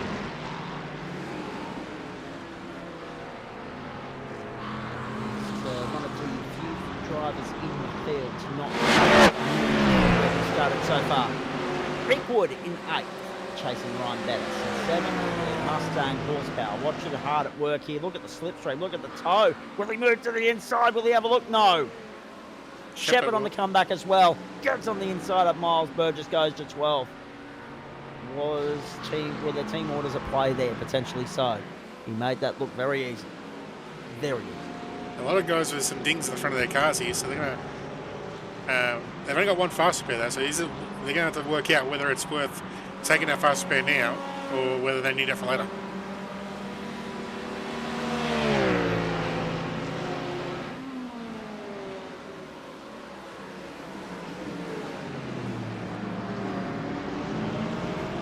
Down the Ryan Jones up into 8th. Have a look at that. Can he get by on the inside? No, he's been relegated again. Can he get by? Can he get by? Yes. 8th on Ryan Bettis now. So they were side by side momentarily, but Jonesy had the inside line. So the Lambo is 8th. Having an almighty run. That was almost a mirror image what we saw at Okayama, just a little squeeze on corner entry. They managed to get away with it. Did well. Did extremely well. 16 minutes gone already. He's right along Harry. All right! Who had 2 wheels in the grass there for sure. Tried to get the run. He's definitely got the run out of the kick, but really get the inside running up at Canada, or is Ryan Bettis going to shut the door for it? No, he opens up. He lets Harry through on the inside. He's able to pull it up. Keep the boot into it. Keep Bettis at bay. Lawrence goes tonight. Well done. Cleanly. 2:03.428 for Harrison Lewis, the new fastest lap of the race. This is Monday Night Motorsport on the platforms of Gentleman Sim Racing Club across Facebook and YouTube. I hope you're enjoying it. This is Alex Farrell in one of the only Porsches in the field. Ryan Bettis the other. 2 of them in the field inside the top 15 at the moment. 1 10th, 1 11th, one up 1 spot, the other up 5. Riding on board with Alex, who started 16th, up 5 spots so far. He's chasing Ryan Bettis. Let's listen to the Porsche hard at work to hit the back straight. Remembering we're not too far away from that scheduled first round of pit stops for the majority of this field. It should also give us an indication of whether Bettis has got too much damage, because equal car should be equal straight line speed with a bit of a toe. So it looks like he's not gaining too much, so I reckon the damage on Bettis' car isn't horrendous. Now is Bettis aware of his presence? He is, but he couldn't get it done. Still there, still there, still there. He backs out of it. So your point's very valid, Adam Lavis. There's no doubt about that. Yeah, probably wouldn't be ideal, but it's not like the end of the world. It's just a little bit of an annoyance at the moment, probably. A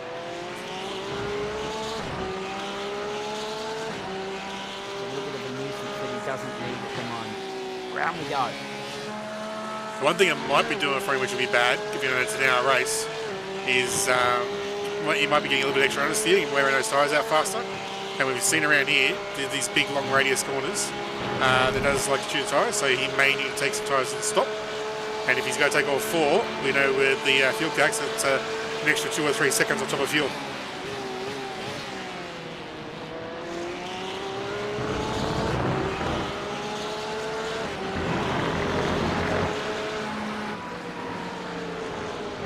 So, Barrelon sits 11th. And Shep hasn't taken long to come join the party. The problem for him is he's still down 6 spots. He started to go a bit light.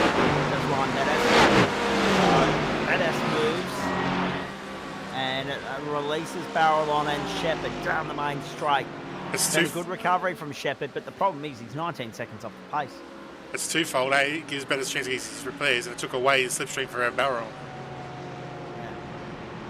Tried to do Shepherd a favour. Didn't quite have the run. No. Next time through. We're on lap 10, so lap 9 opens up the strategy for Ryan the next time through with regards to whether he goes short stint, long stint this second portion of the race. We're already at the 20-minute mark in about 20 seconds from now. Down the inside, Daniel Cheney. No.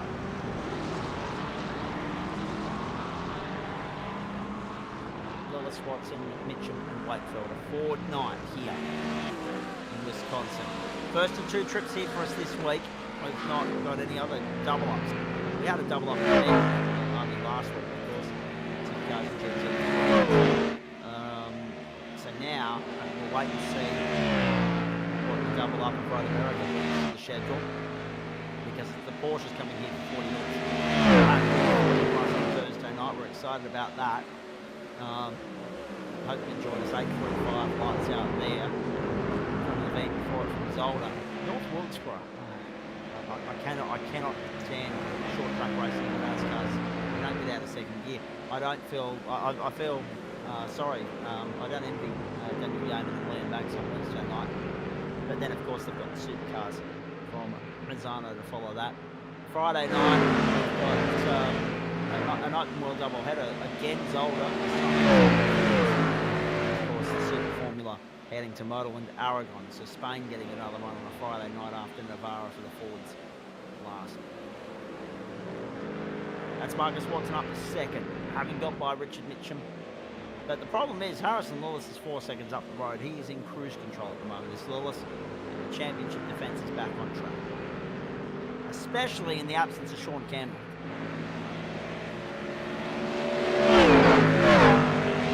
Campbell was here at the start of the season. It was looking ominous that he was going to be the unbackable favourite. He hasn't kept turning up, so brings the advantage back to Harrison Lewis. So Still a lot of ground to make up and a lot of inroads to make when you think about the championship picture. But he's only 37 points off Ryan Bettis, who is not in the top 5 at the moment on the overall, what's the word I'm looking for, corrected order. He's not in the top 5. So Harrison Lewis could make some inroads tonight. It could be very important in the grand scheme. So big lap, last lap for Shep and Barrel on the close the gap back to Lawrence. Back to a 4-car fight here. Then again, he's just put Lacer back to 3-car fight.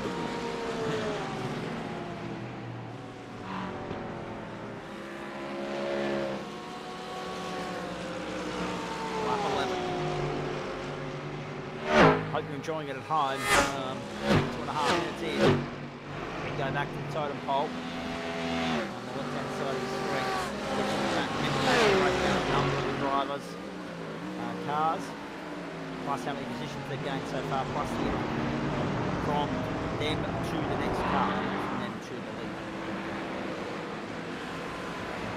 As you can see, there's some hefty margins.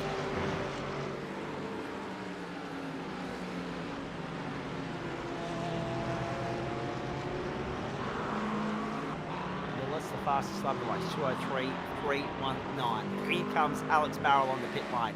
And there's a cavalcade of them. Marcus Watson's in, Josh Fitt, Danny Davis, and Miles Burgess, James Lawrence, Aaron Major. Your critical lap for those guys is lap 11, ladies and gentlemen. So yeah, that means that these guys going around again gets them at least 25 minutes. So that gives hope to the guys who pitted after 10 minutes into the race. But the guys who pitted less than 10 minutes into the race could be a struggle.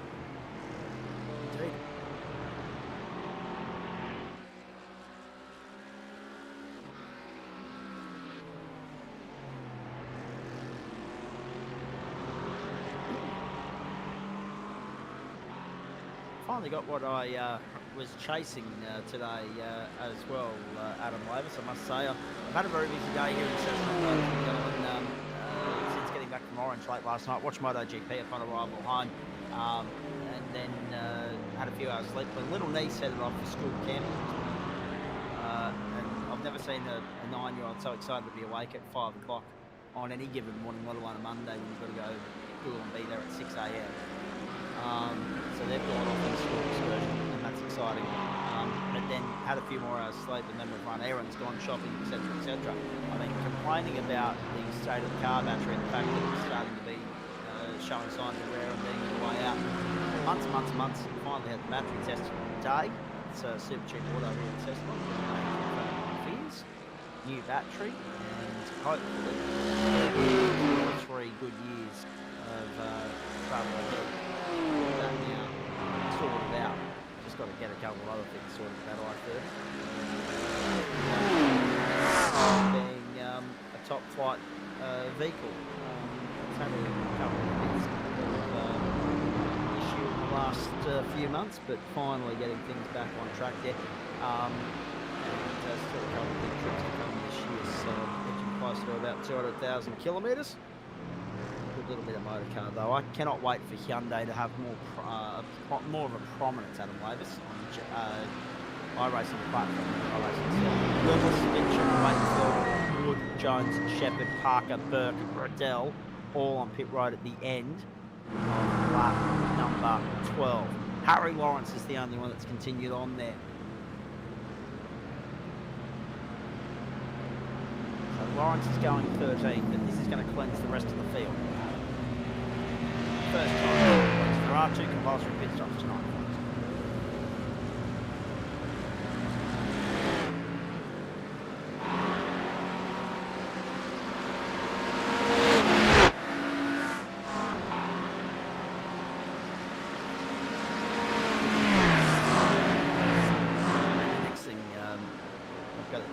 I think the next thing I'm going to get slugged for is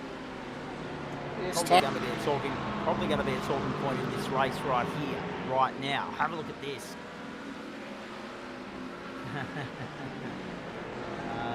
Nervous on YouTube.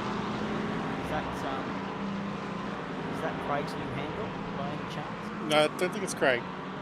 Okay. Just when the word goat was used. Whoa! OPR and Orban drop there, 3 wide and nearly coming to blows. Down on the run to turn 5, there it is, gone. Daniel Cheney's had a big one. He's taken Miles Burgess with him. Cheney's night is done.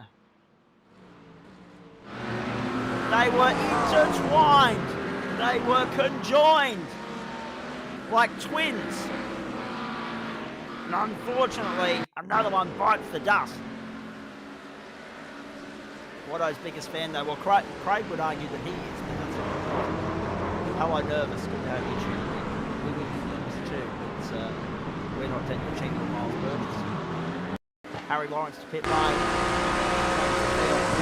think the other thing I'm going to get slugged for with that bloody road car in mind, just to finish the story as well, ladies and gentlemen, is going to be a talking point here for these guys. How lucky was Alex Barrow on to get clean bowls and all of that. And that is tyres. I reckon when I get it back and take Jane up home, they'll be saying, time for a new set of rubber. Time for a new set of wheels. Looking forward to that in due course, I can tell you. Like a hole in the head. Dylan Shepherd's had another moment. Harry Lawrence is on pit road. Andrew Neal is as well. Neal, of course, stopped very early in the race, so this is the second stop for him. Shepherd put 2 wheels in the grass and loses 2 spots at the top. Drops down. Oh, the dirty tyres has got him. Oh, no. Drops down a lot further than what it was looking like going and dropping down. That's going to put him on pit road, I think. And, yep. And out of business. Oh, Harry's on as well. Shepherd is Dylan. Oh, no. Harry Lawrence is looking so good, too. Has tripped up. Oh, he's just come out in cold tyres. Cold tyres, fresh out of pit lane. Rookie error, that one. Daniel Cheney on pit road on the tow rope for the fast repair. Dylan Shepherd parked up, race done. Richard Cloud as well.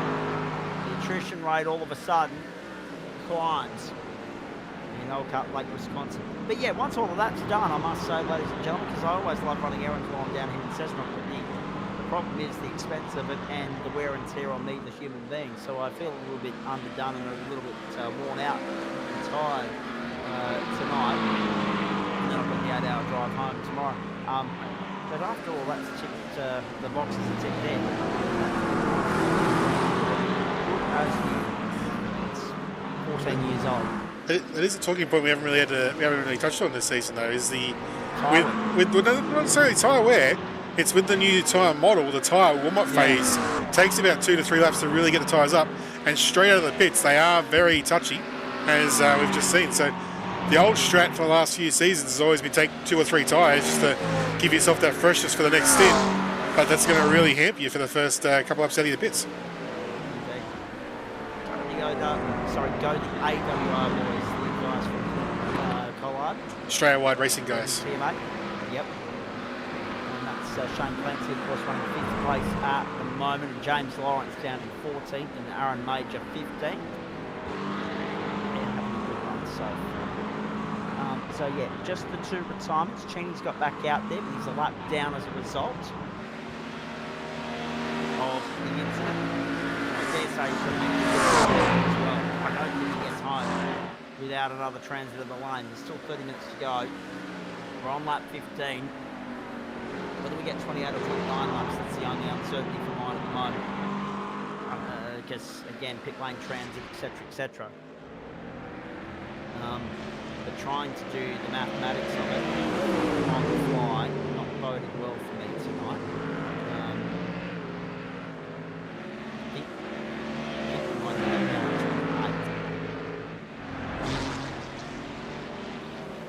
28 times 2 is 56. Then you've got the 4-second carryovers, so that's going to get you to 58. Then the pit lane oh no, we should go 29. We should go 29. It's 4 times, let's say it's 2:04 is the consistent lap time, right? 4 times 28 is 112, so there's a minute 52. Plus the 2 transits to the line, you should get back to the line in the final minute, in the 59th minute, 60th minute, to get the white flag on. So we should go 29. So yeah, with that, look, I'm assuming that Marcus might have taken a tyre to that on his first stop. So the overcut has been strong for Richard, and he's managed to come out in front.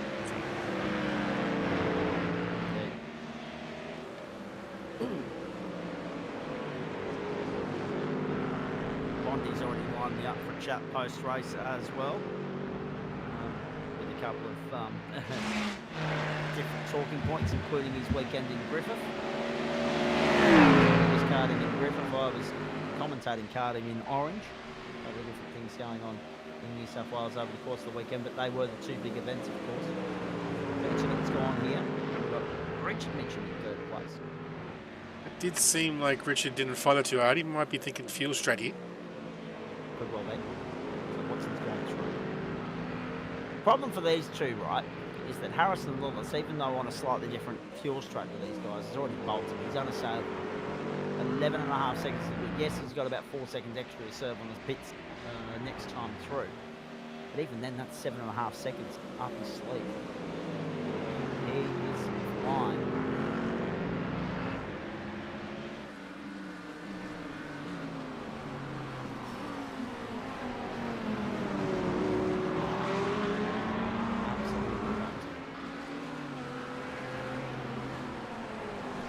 So remember, of course, next week, the British Grand Prix venue, Silverstone, then the Nürburgring, then Mount Panorama.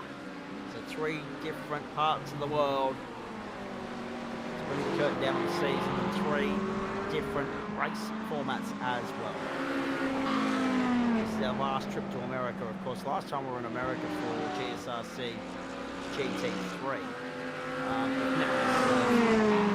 That contentious and controversial. We had the contentious and controversial round at Virginia International because everybody was waiting for rain to eventuate. This is going to the second round of American soil all term, and it will be the last one.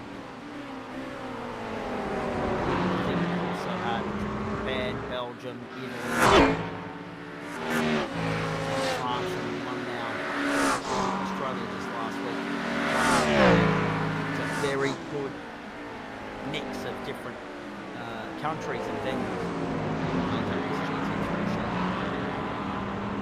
That was a bit of a bobble for the 14th place entry of Lawrence. He's got Major for company there in 15th. That was that Australia-wide racing entry battle that we were talking about only a few moments ago. Major find a way by in the superior Mustang down the main straight. Right on board. Set up 14th. Go for it. And lead.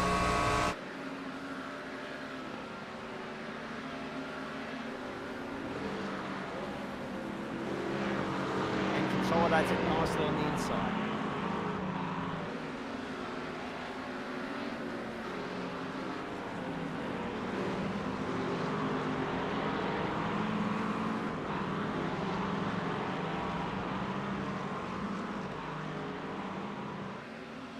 Lewis, Watson, Mitchum, and Wakefield, Clancy, Fitt, Davison.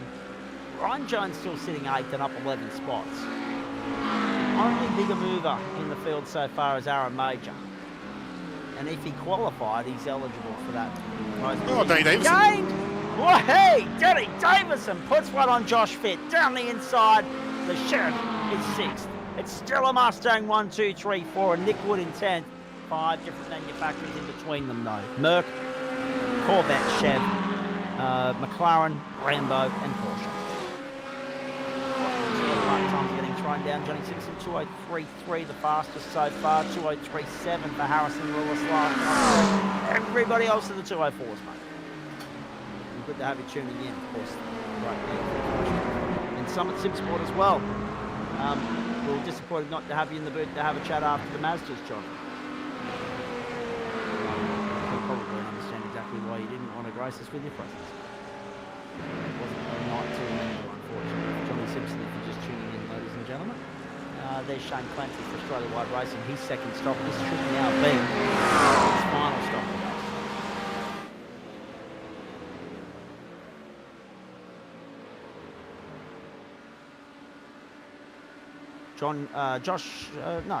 John Trott, I should say, has also retired. I've only just picked that up. So 3 retirements. The non-starter was Josh Horton. Maybe Horton just jumped into the server, just so that if it was a field of less than 30, his name would get a run all night on the totem pole. I'm not sure.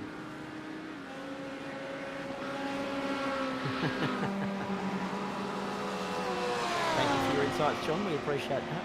Shane Clancy and James Lawrence on pit road now. The 2 Australia-wide racing entries are completing their second stops. That will be them cleansed for the evening and running through to the checkered flag.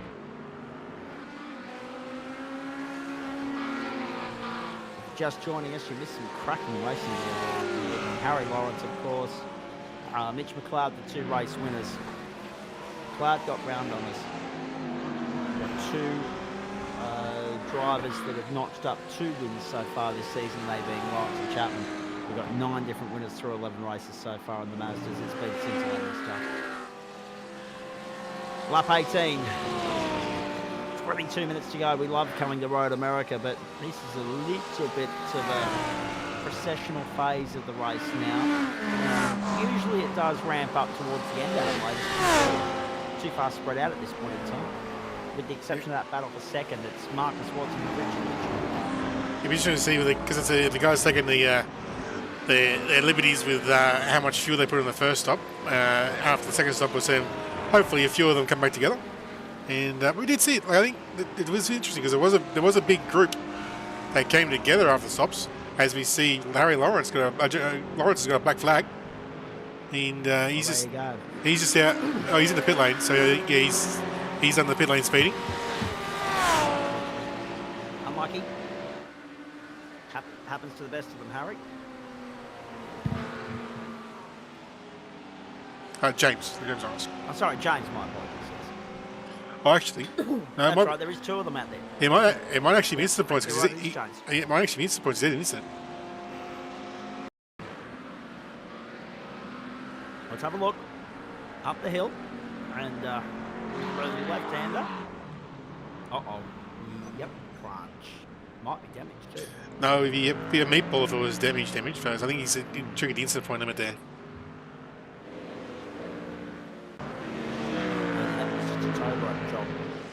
Ben Woods, Daniel Piper, Chook Fung along the pit lane. James Lawrence still on pit road. So it's a double-edged sword, isn't it? Because he's got the tow rope hold, right? Get the fast repair, get back out there, but then he's got to transit the lane again the next time through for the black flag to clear that. So he's going to finish. It depends. If at least a lap down. It's most likely a drive-through, so you're most likely correct. But if it is a stop and hold of any sort, he'd be able to serve that after his tow. So, but unfortunately, usually iRacing give you a drive-through for instant points.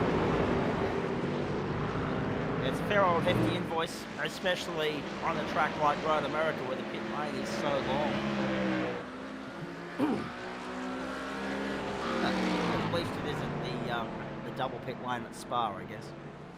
Or the 50-second transit of Indianapolis.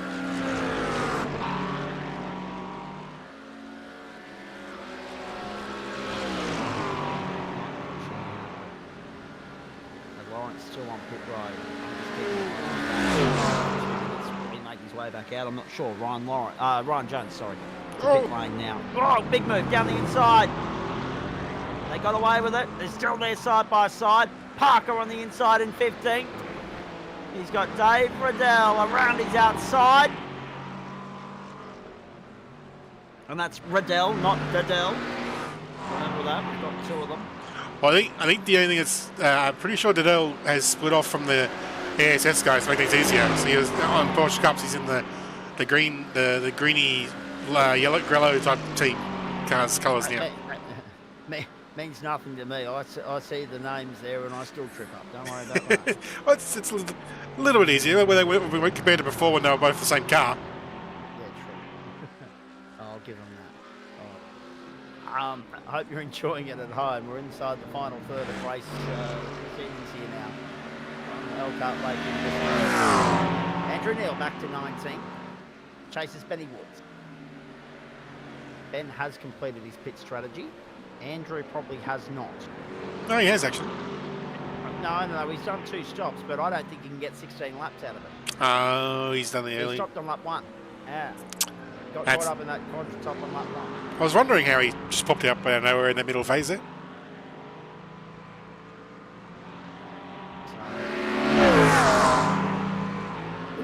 So very much off sequence, unfortunately for him.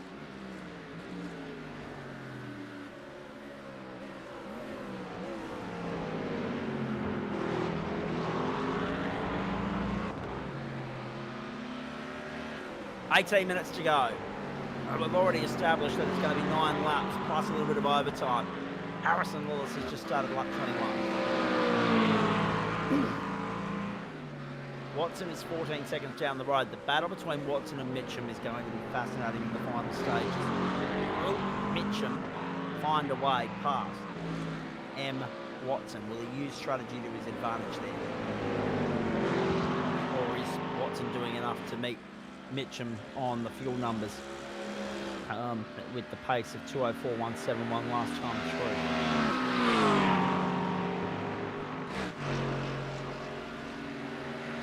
Edwards off the pace at the moment, but these two, one of them has stopped with the notion of going through the checkered flag. The other is out of sequence with everybody staring down the barrel of a second invoice or a third pit stop.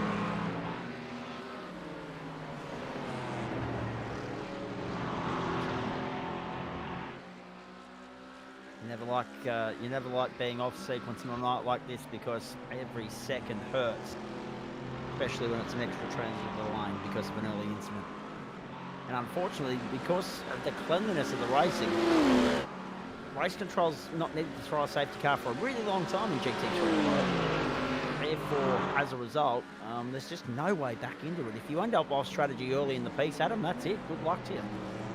Yeah, you got to sort of just truck it out, hope a few other guys make some errors and try and consolidate as best a result as possible. Indeed. So continue to watch.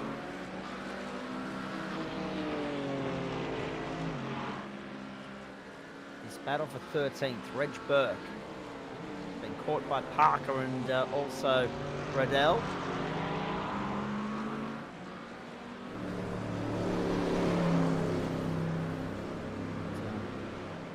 By the way, ladies and gentlemen, there's Harrison Lewis on pit road to complete his second and final stop here with about 16 minutes to go and 8 laps. By the way, ladies and gentlemen, you know I'm a big home and away fan. So in the absence of live sport, and there's not been much tonight, there is tomorrow, however. Your Tuesday night should be blacked out, reserved for the first one-day international in the top end of Australia in North Queensland between Australia and South Africa. Compulsory must-watch viewing, 2 o'clock, Fox Sports and KO. I'm actually racing home tomorrow from here in Cessnock in the hope of catching at least 3/4 of it. But the funny thing about it is, with 15 minutes to play here, the other big event happening in Australia tomorrow is final. Seven Network will roll out the final episode for Irene Roberts, ABC Granger, on Home and Away after 33 years. And as a Home and Away fan, thank goodness we're at the end of that storyline. I mean, all respect, all credit, etc., etc. She's an institution, part of the furniture gang, an icon of the caper and the show and whatever else. It's dead set. She's a fictional character. And the fair world's been dragged out and beaten to death longer than what the coverage of Queen's funeral was. The Queen was a real human. So about time that one played out tomorrow night. Business and life as usual come Wednesday. Of course, then we're in the final stages. And to don't get me started too early in the week on that. In the home and away stuff, let's bring it back to daylight saving. We'll get to that. Actually, can we have a look at the time of the track service settings here, please, Adam Wade?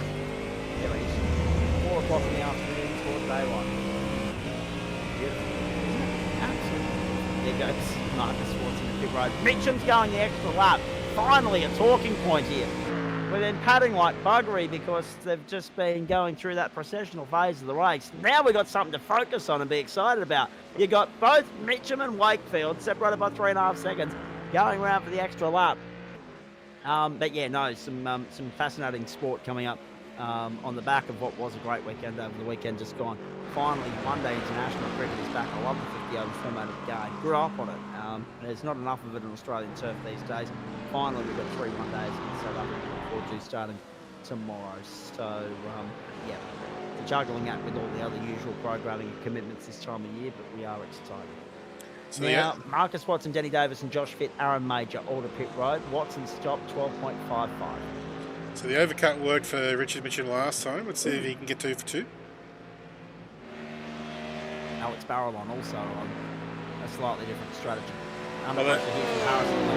Although the difference this time with Marcus taking a 12-second stop, that's maybe 2 tyres, but most likely no tyres. So he won't. If it is a no tyre stop, he's not going to have that warm-up phase. So his outlap should be much better than last time to put him in a stronger position to maintain the spot. Good to see somebody finally trying some bait in the comment section. It's one of my pet peeves. Trivia, the trivia that I normally attend on a Tuesday night, just for your reference clip. And the preceding good move to Shane Clancy got by on the inside of Ryan Jones. So there's a few drivers off sequence here. I'll come back to the trivia comment in just a moment because again it links back to your daylight saving, Chad. Richard Mitchum, Reece Wakefield, Nick Wood, Alex Barrelon, Harry Lawrence, Miles Burgess, Reg Burke, James Parker, Dave Riddell, all yet to stop. So what's that? 9 drivers. So this field is far from cleansed as we enter the final third of the race. James Lawrence, the latest retirement. Daniel Cheaty's still out there in 23rd position. He's not going to make the same mistake. Out to Lillis. Yeah. He backed off.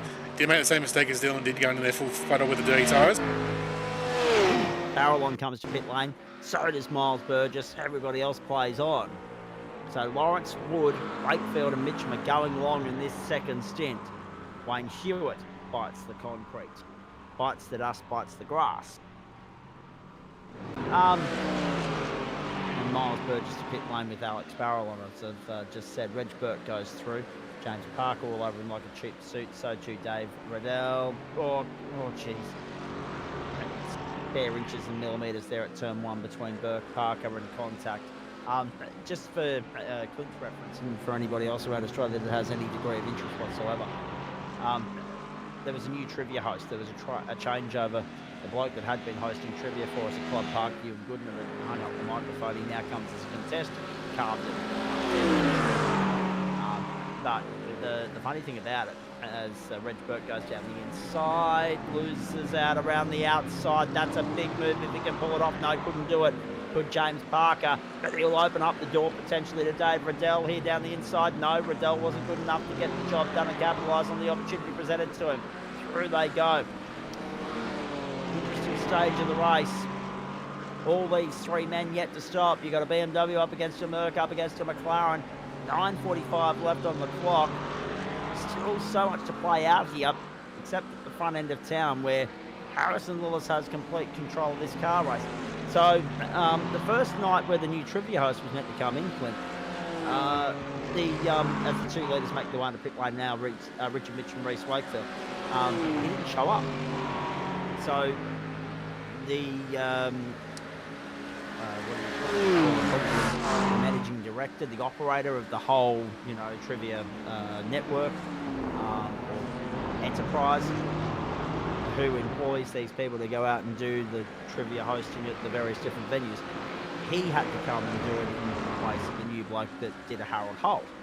Anyway, he gets there an hour late, doesn't he? So trivia, everything else has a knock-on effect. We started about 7:30 instead of 6:30. I said to the boys at the table, I said, this is just an early teaser and taste of what's to come when we get to October. He has done it again.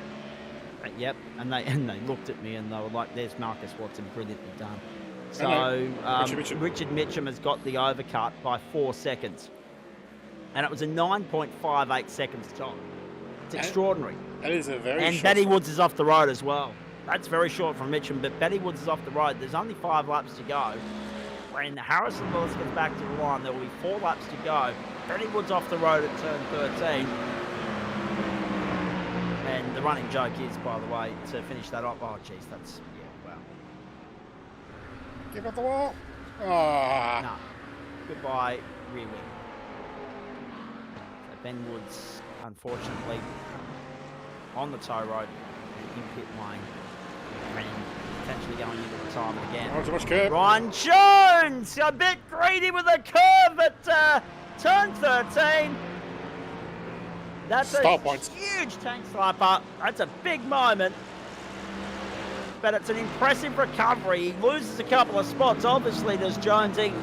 Drops down to 13th place. But I tell you what, it could have been much worse. At least He he's did still got, very well to salvage that. at least he's still got his rear wing, and given he did a nice 10 out of 10 by the Irish judges pirouette, maintained lost as little time as possible with that moment.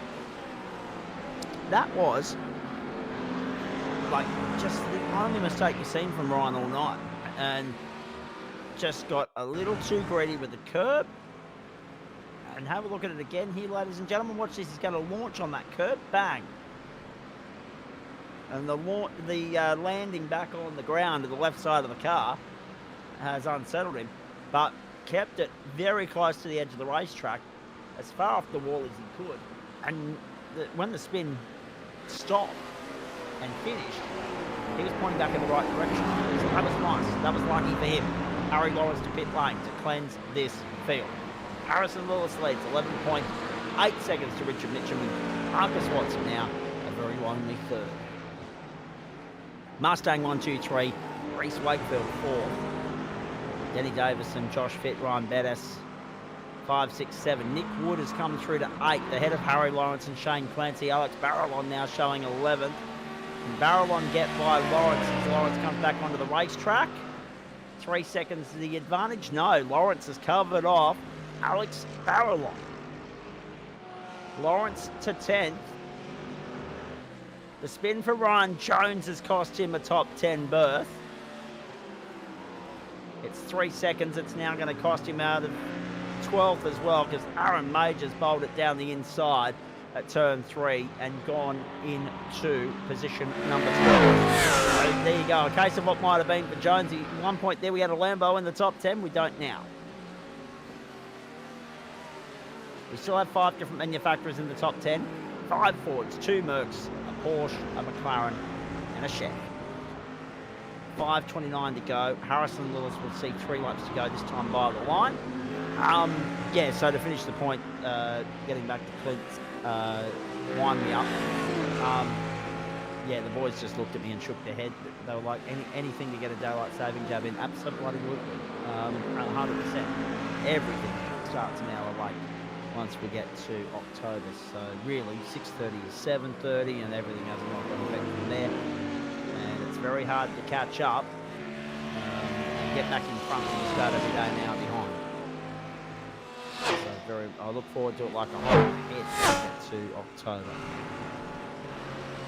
Having dinner 4 o'clock in the afternoon, relatively speaking.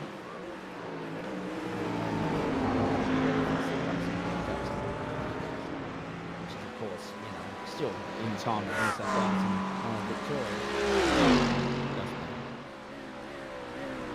James Parker to the outside. Drops to 8C. Uh-oh, off the road. That was Chuk Fung Wong. He's going to lose 2 spots. Rensburg up to 16th, Parker up to 17th. Yes, I'm glad you did too, Clint. We needed to tick that off the bingo card. We haven't covered that yet tonight. Down the main straight, 4 minutes to go. 7 seconds to the good. A bit of an anticlimactic trip to Road America, this one, I must say. Lillis in a different postcode compared to everybody else tonight. Just in complete control. 3:40 on the clock. 2 laps to go next time by the line. These guys have got 3 laps to go. They're doing a lot of overtime tonight. Benny Wood's showing on pit road. Now, if he stays there, he'll be classified. He's completed 80% of the race distance. And he'll get the points therefore for 23rd. Nobody else will be on that scoring points. They're all retired. Makes the job of Adam Wavis a little bit easier with 4 less drivers to worry about. Wow! Oh. And Ryan Jones has just lost out to Daniel Piper as well. Daniel Piper has gone through to 14th. Ryan Jones has dropped to 15th. Miles Burgess to 13th. This is how that happened. Oh, another moment, wasn't it? Yep. Second one. I'd say worn tyres. Potentially now. I'll be interested to get his thoughts on the Lambo at the end of the broadcast here.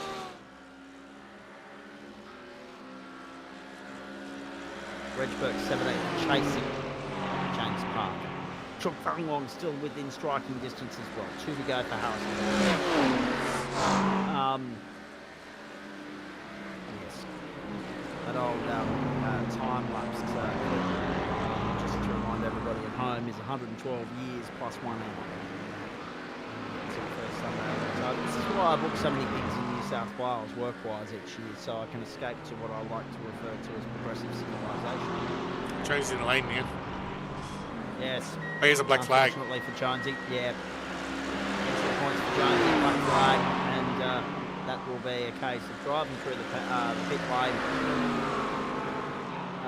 clearing that black flag, and then rejoining the race out somewhere around Andrew Neil and Dave Riddell. Dave's going to go through. Andrew will probably go through as well. Jones is going to drop to 20th, and it's a case of what might have been for him.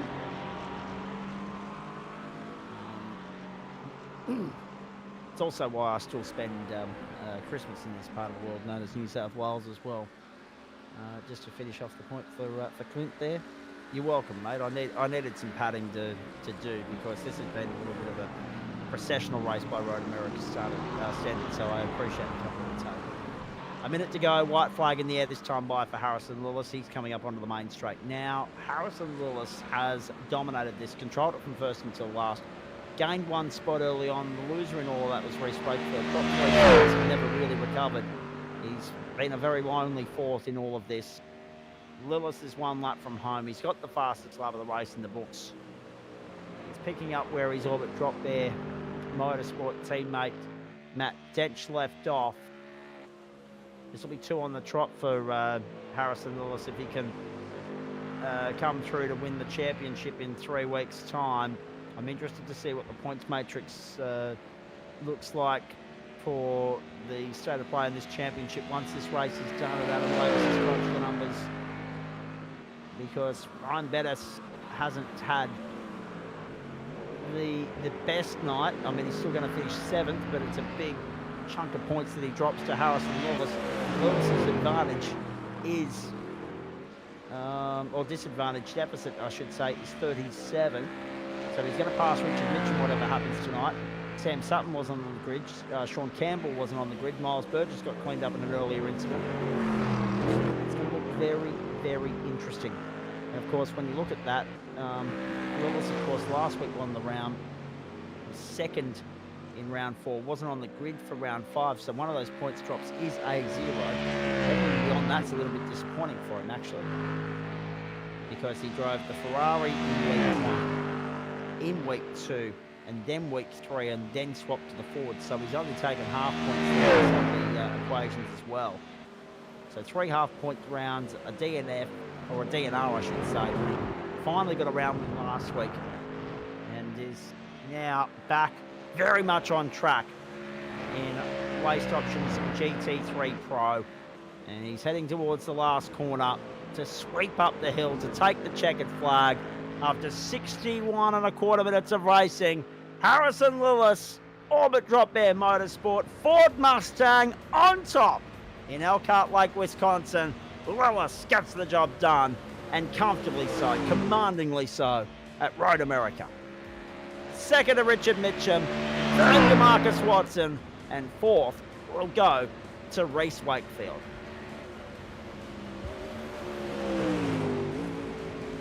Bondi's already here, ready for the post-race. Jenny Davison will come up next to take the checkered flag, fifth for the only Chev in the field. Sixth is going to go to Josh Fitt, if he can hold off Ryan Bettis. Reese Battle for 16th is still on. James Parker is 15th, Reg Burke 16th, Chuk Fung Wong 17th. That's how they stay to Canada. Oh no, Reg Burke, wowee. One mistake all night, and it was off Canada, off turn 12, sliding into the tyre wall on the inside, driver's right. He will lose 16th on that note to Chuk Fung Wong, and James Parker will round out the top 15. Nick Woods came home in 7th. Shane Clancy was 8th. Harry Lawrence was, Ryan Bettis came home 7th. Nick Wood was 8th. Oh no, Dave. I was about to say no one's running out of fuel, but Dave's done it. Has run out of fuel. He's crawling up the hill. He's got to get over the crest. If he gets over the crest, he can limp his way down, surely, yes. Riddell will get there, but it's going to be position number 19. Wayne Hewitt's actually coming up the hill. Unless Wayne Hewitt can pip him and sting him at the tail. No, Riddell is there. There you go. Riddell is there by the skin of his teeth. What the hell? Oh my goodness. Brad Coates, Glenn Arnott have joined us as well. Let's go through the crunching of the numbers here for Waste Options GT3 Pro. Consecutive round wins for Harrison Lillis. Richard Mitchell, Marcus Watson, Mustang lock out of the podium. How seldom do we see that in this server, let alone supercars.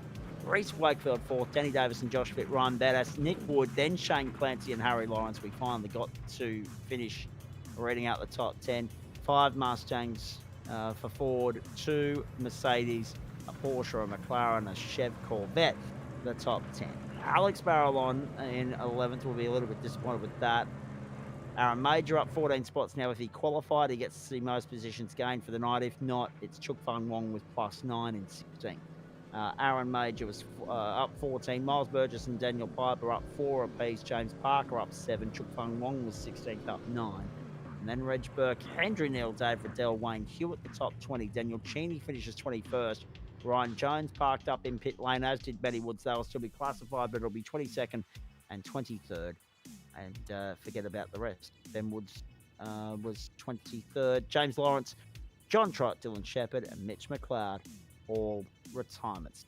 Fastest lap of the race went to Harrison Lillis, 203.319. Right. Glenn Arnott's here to celebrate the fact that he got victory in the Pro-Am split this evening. Sean Benici, Brad Coates, Jonathan Hooper, David Baz, Dave Oliver, Paul Wood, Bobby Camo, Luke King, and Jeff Adams. And where did C. Bond wrap up, please, Adam? Oh dear, down in 14th. We'll get his take on all of that in just a moment. Down 47 seconds. Righto. Bondy, where did it go wrong, please? Everywhere, really. Oh, no. But it was all right. I thought you were starting to become happy with the race car. Oh, I'm never happy with this Beamer, to be honest with you. It's a bit All right. under Can the... I interest you in a Mustang, please? Yes, I'm considering that next term, depending on the bop, but we'll see. All right. Very nicely done. Talk us through the race, mate, the challenges. obviously not happy with 14th, but at least you did get to the finish. Yeah, definitely. It was pretty good. I tried something else with the setup tonight. I tried different springs and stuff, which is usually something I just totally avoid. Don't go down that alley of dampers and springs and stuff, and gave it a go tonight, and I reckon I've accomplished what I wanted and got somewhat what I want from the car, but it just lacked pace. Plus, me as well, but at least I finished top 15. I think I got 14th, especially after starting 25th or whatever, so not a bad night when you look at it that way. No, not a bad night at all, mate. In saying all of that, obviously not the result you would have been hoping for. How do you turn it around for next week when the series gets to Silverstone? Just keep going and see what gets thrown at us, really.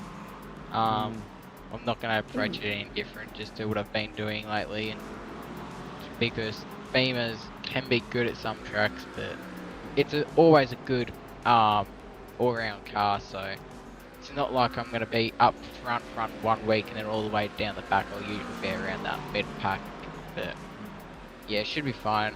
Might give setups a bit more going next week and try something else, but I'm finally learning more on the setup side of stuff now.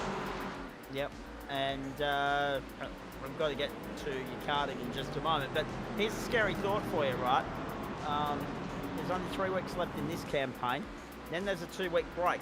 So as we sit here, we are 6 weeks away from the start of term 4, so that's a lot of time, and not a lot of time at the same time, to be fair, because it'll come and go very quickly, but a lot can get thrown at us with regards to new content, with regards to pop updates, and that's going to make the decision-making process that you guys have ahead of you with regards to what car to run next term all the more interesting. Might change your words there actually, Zach. I don't think there's much of a we at this point. I don't think I've seen any of the other members race for over the last 4 weeks or longer, so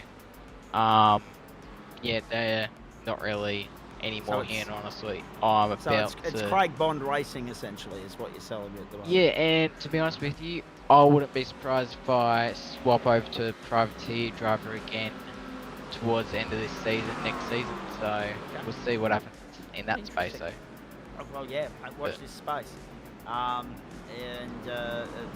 that'll make delivery design all the more interesting as well. Now, sim racing wise, what's next for you, please? How busy is this week? I think I'm going to step back from Tuesdays from now on. I might give the final week a crack, but that would be about it. I think I'm doing Wednesday, Thursday for the main course, as well as the Friday main course. Once again, I've been waiting for a few weeks. I haven't given that a crack, so hopefully we can get some good results in that this week. Indeed. Now, before we go any further, just stay with me there, Bondi. I know you've got something else you want to talk to me about, but I've only just had a comment come through that would suggest that our race winner from the Pro Split's just a little bit short on time tonight. When I got the message from Adam Lavis, I thought he was going to tell me that he was short on time, but no, he's good. Harrison Lillis isn't. So, Bondi, stay there for me, mate. I'm coming back to you tomorrow,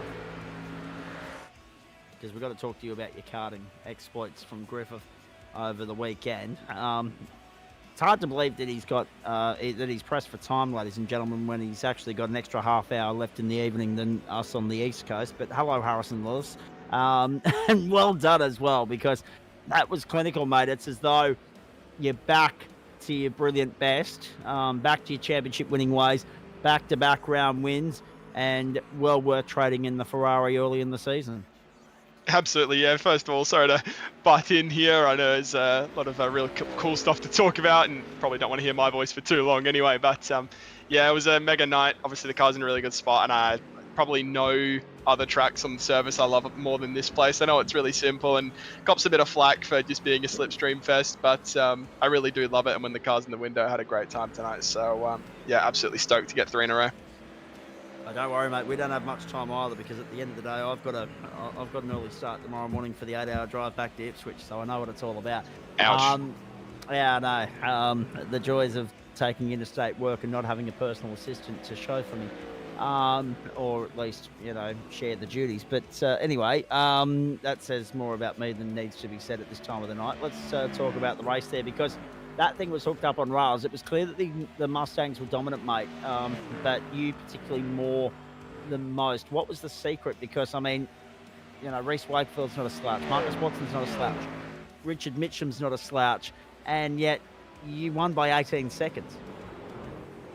Yeah, it was a pretty decent effort. I think there's a real particular sort of rhythm you get into at Road America. I've done way too many laps here in GT3. Obviously on the old build, the cars have changed quite a lot, but it's a similar process, just getting into the flow with lifting in the right spots and making sure your tyres are in the right window, because it's all simple corners, but you can really sort of quickly tie yourself in a knot. So yeah, really clicked with the place.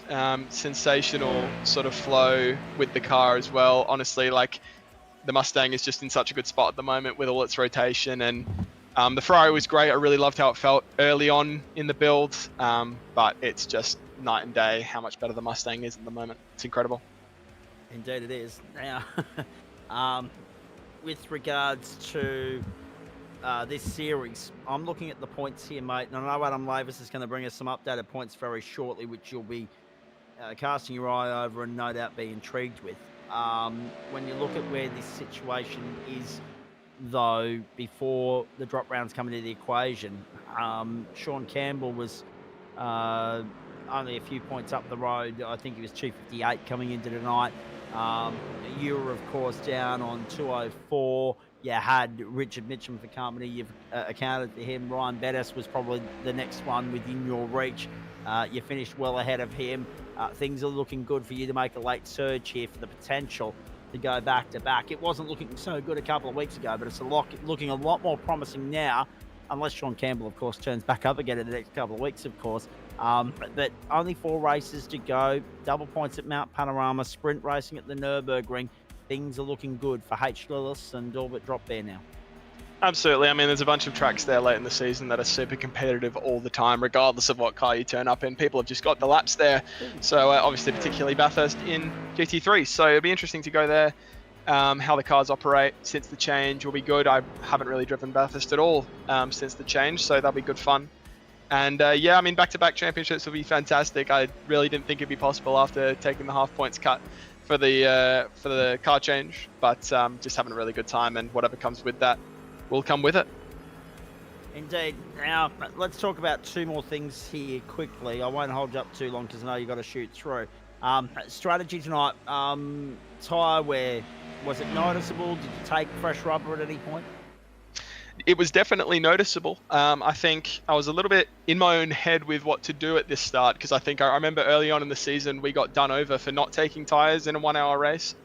So I think it was 50-50 on whether or not I did. I didn't take rubber for this one, but you could definitely feel the tyre wear sort of across the stint. It was really bad for the first couple of laps each time you came out the pit lane, but you just had to drive to that ceiling. The moment that you try and push over that, or what the car's capable of, that's when you get yourself in trouble. If you just sort of drive under that, or not even under it, just to what it is capable of, you can only get so much time out of it, right? If you force any more than that, all you do is lose it. So yeah, just about lifting where I could, keep the temps down, and baby the tyres all the way, knowing that I wasn't going to get any fresh ones.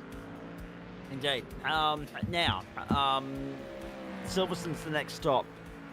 So, before that, however, we've got GT Pro, Circuit de la Sarthe, Friday night. Just talk us through the juggling act for the next 7 days, mate, because obviously Silverstone's integrally, vitally important for your GT3 series aspirations here on the GSRC platforms, retaining the number 1. How much of a juggling act is this week? Adequately preparing for what is quite rightly a very important round and a very important series. held in very high regard amongst the sim racing community, not least the GT3 community specifically within it. And then, of course, adequately giving yourself enough turnaround time to prepare for Silverstone. Does Le Mans compromise Silverstone in any way, shape, or form? I think just going back to the way we operate, like we're always busy with events. I guess it's a little bit quieter now that the main endurance season is sort of passed with, you know, your Nürburgrings and whatever. But we've always been pretty good at balancing that sort of thing. There's always something to do, so it's not really like the workload's a hell of a lot higher than it has been. But I think did a lot of work today for GT Pro. Like I'll probably rest for a day or two and then come back to it later. It's just making sure you're not tiring yourself out. But yeah, it shouldn't be too bad. I'm looking forward to GT Pro on Friday. It should be good fun. Indeed. Now, as far as the rest of it's concerned, what else is on the agenda this week? I mean, firstly, how are you feeling about Le Mans? And then where else are the Orbit Drop Bear boys going to be popping up and having a run this week? No doubt, obviously, one eye on Wednesday night with the Gen 3 supercars. You guys have been dominating there as well. Yeah, lads are really enjoying their racing at the moment. There's been a little bit of shuffling around the place within the team and some sort of stuff going on in the scene with other teams and whatnot. So I think we're all just really enjoying our racing right now, or at least trying to. And yeah, obviously a bunch of great accommodations here at GSRC. We love coming to do the Super Formulas on a Friday night. That's been fantastic, just to sort of cool off at the end of the week and do something fun that we don't usually do. And yeah, it's been fantastic to just sort of jump in cars and go against each other every now and then. It's good fun. I was going to say our Super Formula grid might be a little bit depleted on that note this week. Yeah, it's I know I didn't actually think Can't of that. be in Oh two my places God. at once, can you? Yeah, no, you can't do that. Yeah, no, we'll have to put a line through Super Formula on Friday night for this one. But yeah, anyway. It is what it is. As you say, the joys of juggling the schedule and not being able to be in two places at once. I'm going to let you go, mate. I know you're busy. Anyone you want to thank on the way out? No worries, boys. As always, everyone back at the team for what they're doing. Sort of backing me on. I was on deafen tonight because I just needed to focus a little bit. But they're always there backing me in and watching. And, you know, it always gives you that confidence to get a couple more tenths in each lap. So it's fantastic to have them behind my back all the time. Can't thank them enough. And yeah, thanks to you boys for putting on the stream as always. Our pleasure, mate. Thanks for stopping in for a chat. Thanks for pushing your way to the front of the queue, because if you didn't pass that message on to Adam and he didn't pass it on to me, and you saw yourself out, we would have thought, what the bloody hell's going on here? So at least you were able to clarify that for us and explain that. Enjoy the rest of this week. I look forward to calling you in action again on Friday night, and obviously we look forward to Silverstone on the Grand Prix configuration there, the current day Grand Prix configuration there next Monday night for the final 60-minute hit out of the term. Legend, Zach. Cheers, boys. I'll catch you next time. It is a hugely busy bloody week for the platforms, the Gentleman Sim Racing Club, not least GT3 racing in this country at large. Let's go back to Bondi, coming to Brad Coates and Glenn Arnott in just a moment. Of course, noting that Bondi's a school kid and has a bit more of a strict bedtime than you blokes. So we'll come to you in a moment, particularly Glenn Arnott. Looking forward to hearing his thoughts on the race win around here. But Bondi, I wanted to actually congratulate you. And I know you wanted to mention it here as well. A great weekend for you out in Griffith. An overdue result, quite frankly. A very, I don't want to say it, you know, smugly or anything like that, but sadly, it wasn't a very well attended event in terms of the overall number of entrants across all the classes. But at the end of the day, a kart race is a kart race. You've got to be in it to win it. And we congratulate you on being able to do that over the course of the weekend in what was a black plate event. So maybe as you give us your thoughts on that, and I know you want to pass on some thank yous and some well wishes, but maybe just explain and clarify for the audience at home that aren't familiar with the sport of karting what a black plate is. Yeah, thanks, Zach. So the black plate is effectively the closed state title for your state, which for me was New South Wales. Yes. So I wouldn't, even though there wasn't many entries, it was actually really tight and competitive all the day. In qualifying, top 3 was separated by less than a tenth, and I was actually second, and I was on used tyres for the qualifying onwards for the entire weekend, and everyone else was on new tyres, so that spiced it up. I had to look after him all weekend and got to the final and somehow actually pulled off getting a win and winning it by 5 seconds. And that really was good. Getting the black plate, getting second overall in the for the round. I think I missed out by like a couple points. It would have been very tight, but and then I also wrapped up the championship, which I pretty much had wrapped up after the first couple of heats anyways, but it was still ultra competitive. Learnt a lot. Did a lot of learning over that weekend. And yeah, it was pretty good actually, but would have been better if we had a few more in our class, but sadly one had to go to hospital after having some health issues and is still there today, so hopefully Joseph gets well soon, and all best wishes to his family. Well said, young man, and well done to you as well. Nice to see you in the winner's circle, and as you say, you still had to go out and tick a couple of the boxes with regards to the broader picture with, you know, the series, but of course that was the black plate title. So you're the closed state champion for the next 12 months, which is very cool. The Open State Championships for the blue plate still to come, and no doubt you'd love to be able to go and snare that one as well. Oh, actually, I don't even know if I'll be able to make it to that, honestly. Bugger. I can. It just depends a lot on funding, as yeah, we got a few Melbourne meets to, not Melbourne meets, Victoria meets to go. We've got end of this month we've got Australasian titles at New Merca, Goulburn Valley, and then weekend after that is the Wagga Club Day on the 6th of September, which would be good to have some people come out and race, or if not, at least come out and watch, especially since there's a come and try day / afternoon post racing, I think, for the fathers, as it's on Father's Day.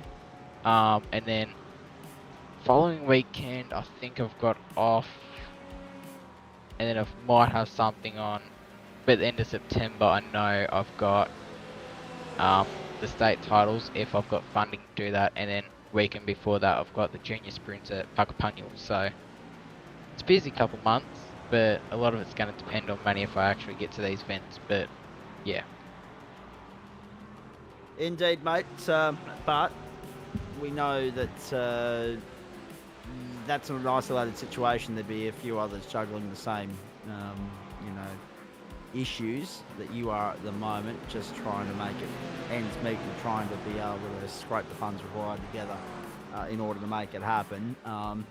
You're certainly not alone there, but there's a lot of people that'd be able to relate to that situation. So hopefully there'll be someone within the Gentleman Sim Racing Club that likes what you do here that might pick up the phone for you and say, look, we'll sponsor you. I don't know whether it's pick up the fuel bill or your, entry fee or something like that. Anyone that's willing to get around him and support him, I'm sure you'll be able to find a way to reach out to Craig Bond.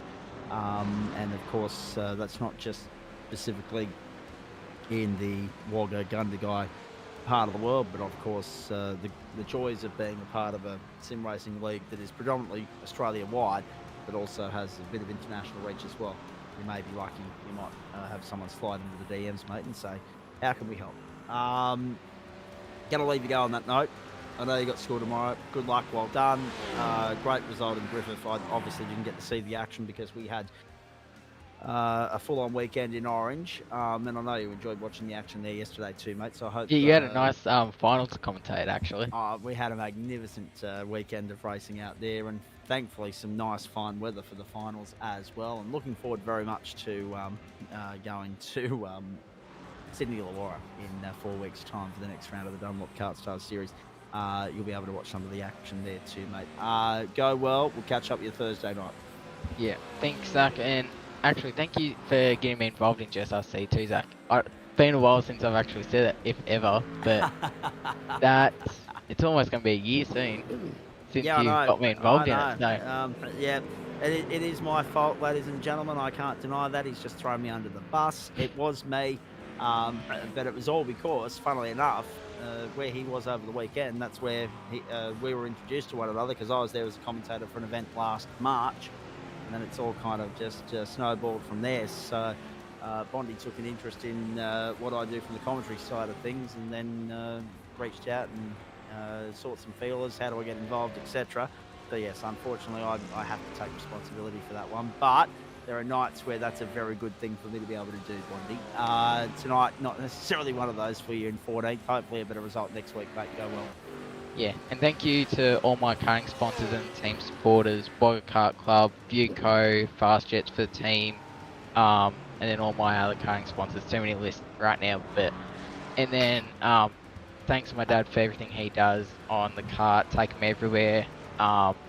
Gary or River and Go Kart Centre for all their support and help over the last 2 weekends from Golden Pair and Black Plate to get me to first place and Black Plate champion and Southern Trophy Series champion. So thank you.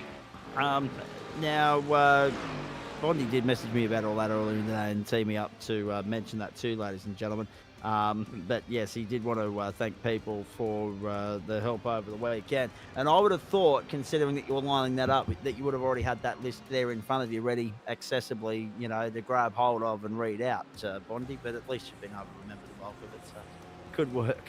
Go and enjoy some sleep, mate. We'll catch up later in the week. Yeah, you too. Well, mate, I won't be sleeping just yet. I've got to finish packing the car after I talk to Brad Coates and Glenn Ardent, and of course wrap up my broadcast as well.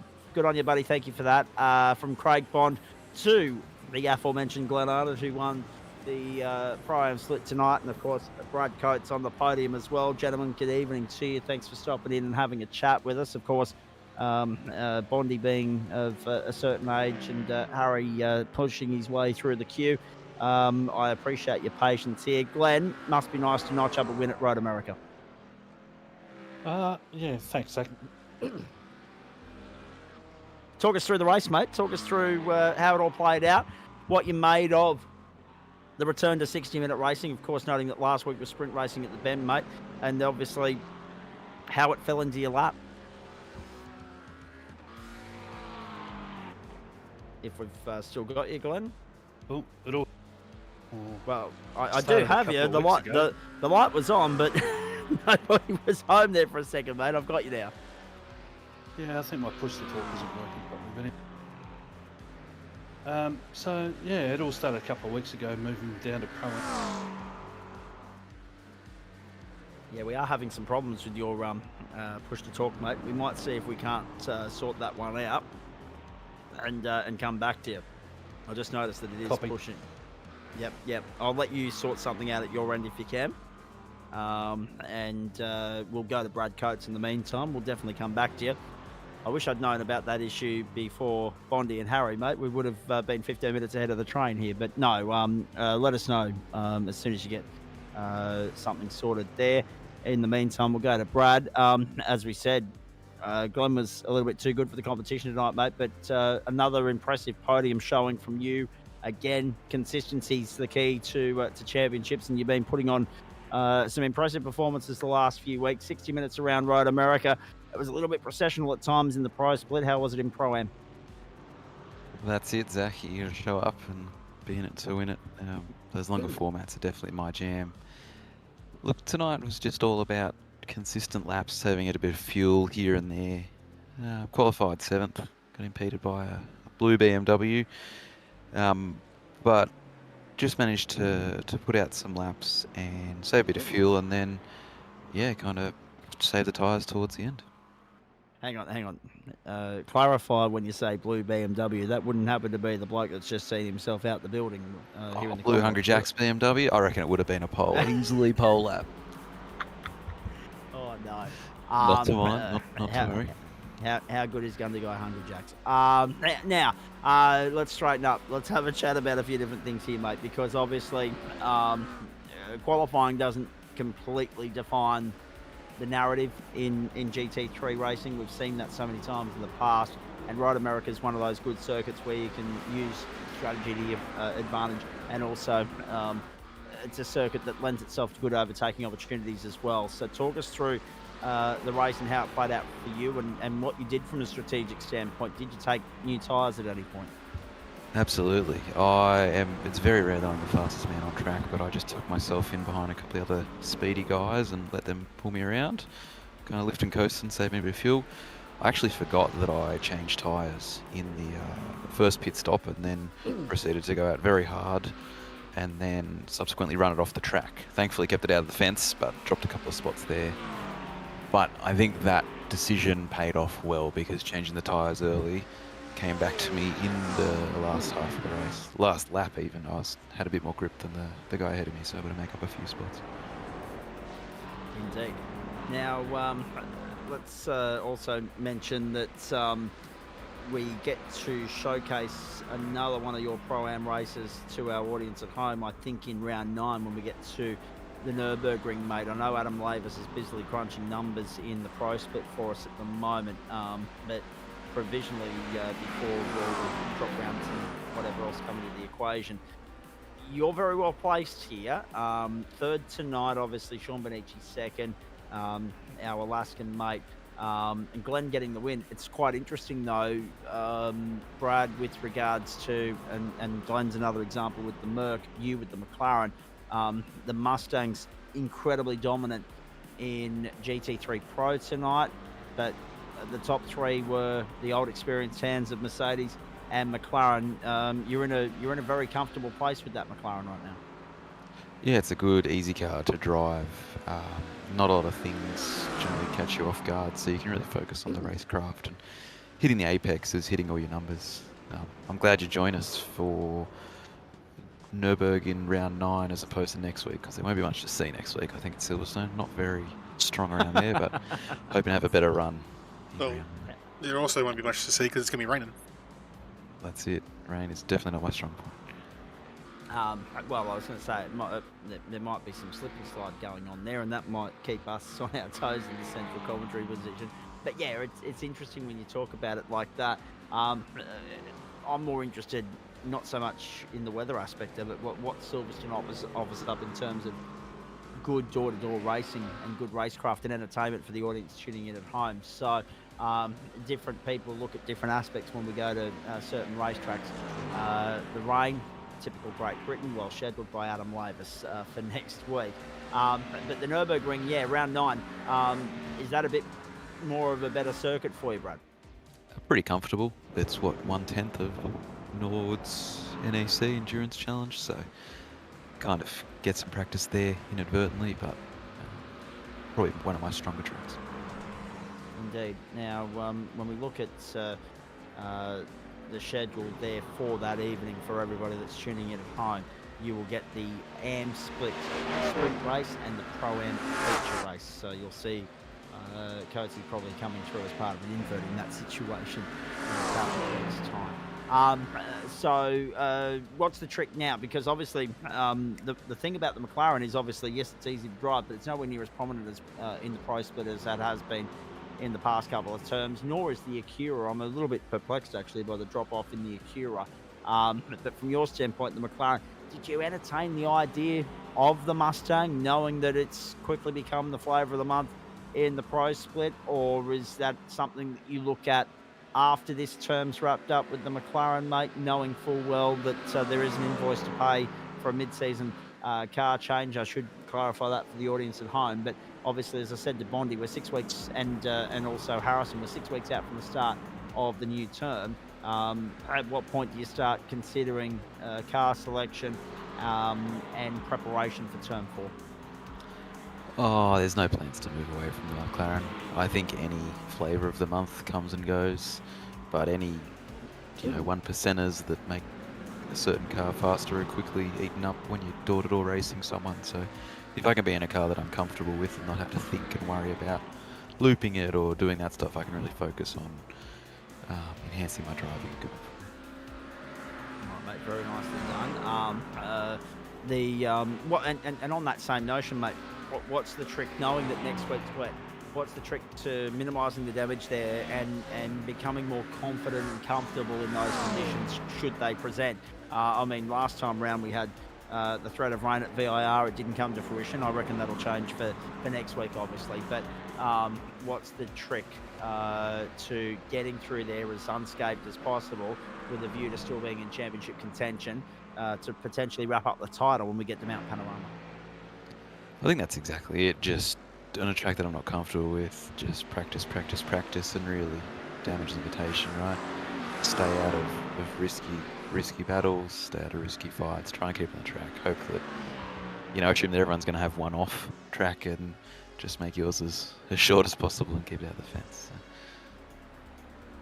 All right, mate. Hey, very nicely done. I know that you're solely focused on GT3, so we won't worry too much about asking what's ahead because we've pretty much just covered that off. And it's good to see that you're loyal to the McLaren. It seems as though it'd take a fair bit to sway you in any other direction.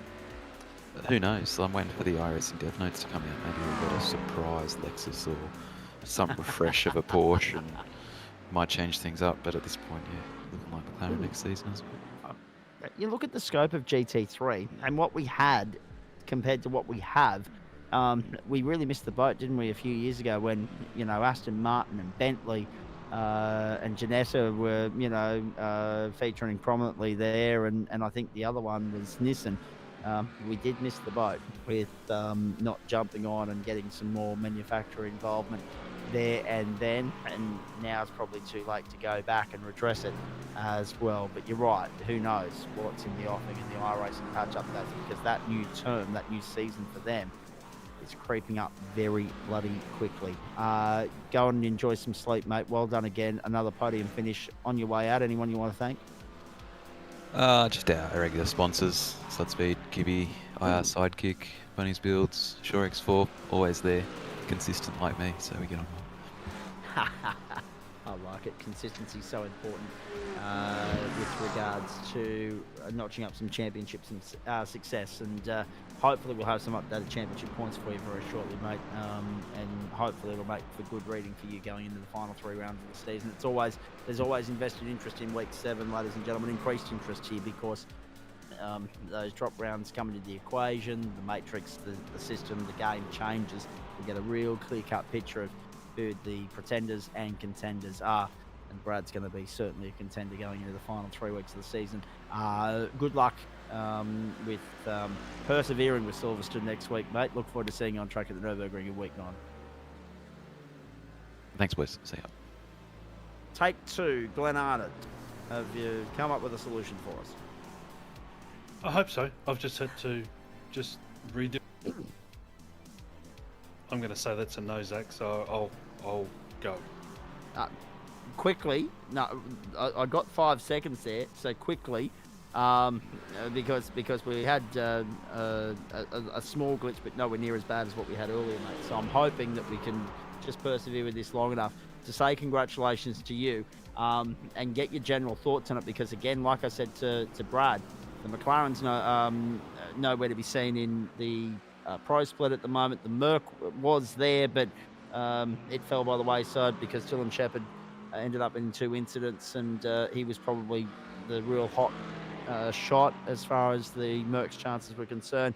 But you found a winning way, and you've got a winning combination there with that car at Road America. What's the secret to getting it across the line against the McLarens and the likes who have really been at the forefront of GT3 Pro and Pro-Am racing on the platforms of the GSRC in the last couple of terms?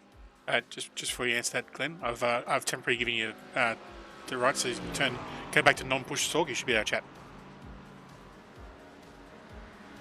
Yeah, copy. Hang on, I'll just do that.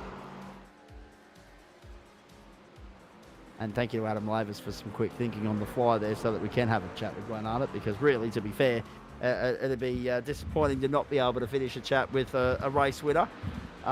Stay with us too, folks. We'll have some updated championship points for you shortly, and also the AM split results as well. Go for it, Glenn.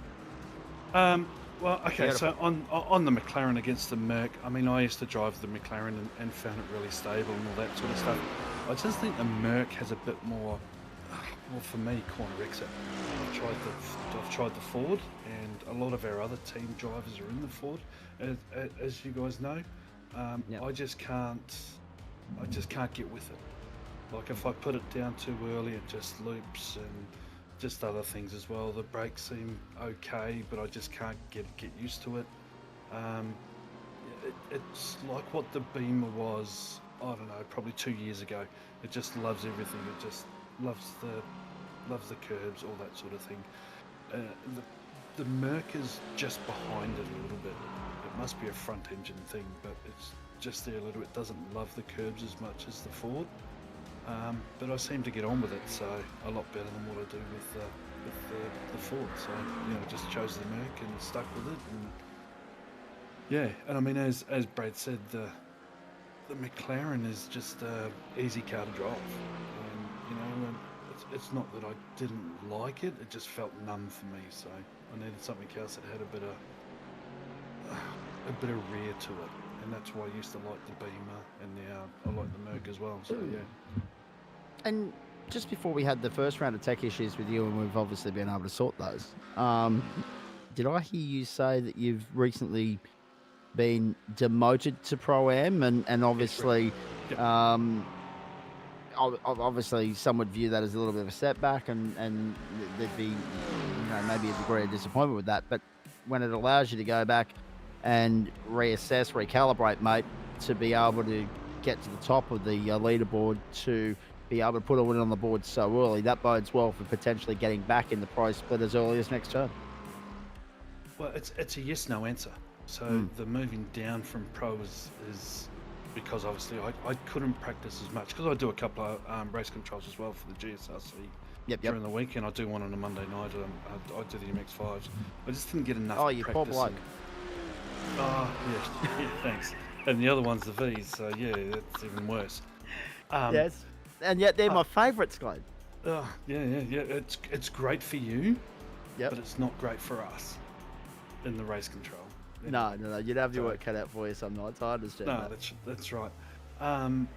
But so the way I look at it is there's a lot of fast guys that have come into the GSRC in the last 2 seasons, and that has pushed the average times lower.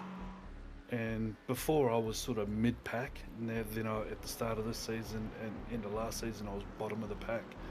So it just took 2 bad races and I got put down into Pro-Am. But as you say, it's a thing to try and get back up into Pro again. So yeah, it's a bit of a challenge that way. We'll just have to see how it goes.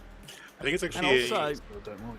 I think it's actually a combination there too, because there is the fact that we've had an influx of some top guys joining, but also this new build for the GT3, it in itself has compressed the field as well. So it's a twofold thing. We've got some fast guys coming in, plus all the slow guys plus this new build has reduced the gap over the entire field.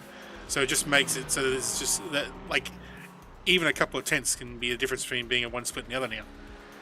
And the other thing before Glenn jumps in there too, Adam, is I know how much difficulty you faced early this term, just being able to allocate people into the adequate servers based on the tightness of the pack.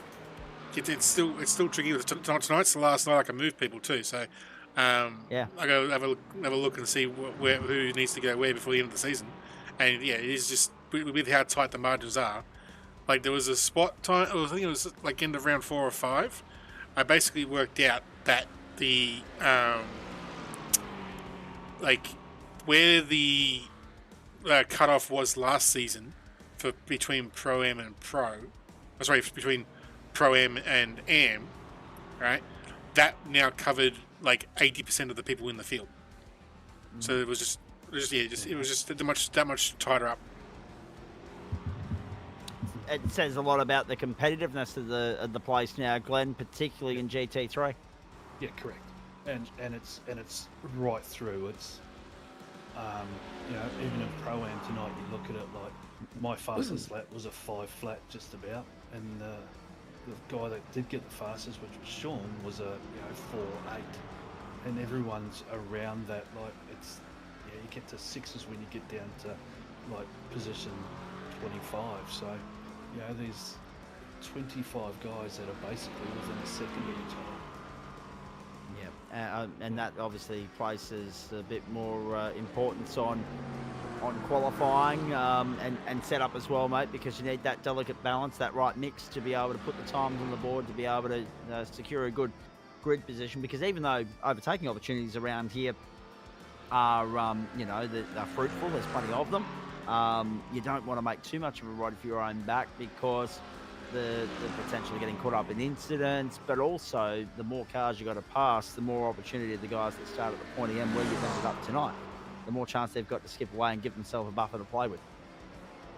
Well, exactly, and that's what actually happened to me tonight. So I started from pole, and I had, who was it? It was Jonathan Hooper basically right behind me, and for that whole first stint, but I sort of got a second and a half gap and just tried to keep it to that. But then he had Dave Baz and Sean Benici right up his clacker all day, so he had to try and go fast, but whilst keeping the guys behind him, and he ended up in fourth spot. And then in the second stint, Dave Baz came out behind me and put a bit of pressure on me, and then Sean was catching me and got within a second and a half before he had to pit for the second time.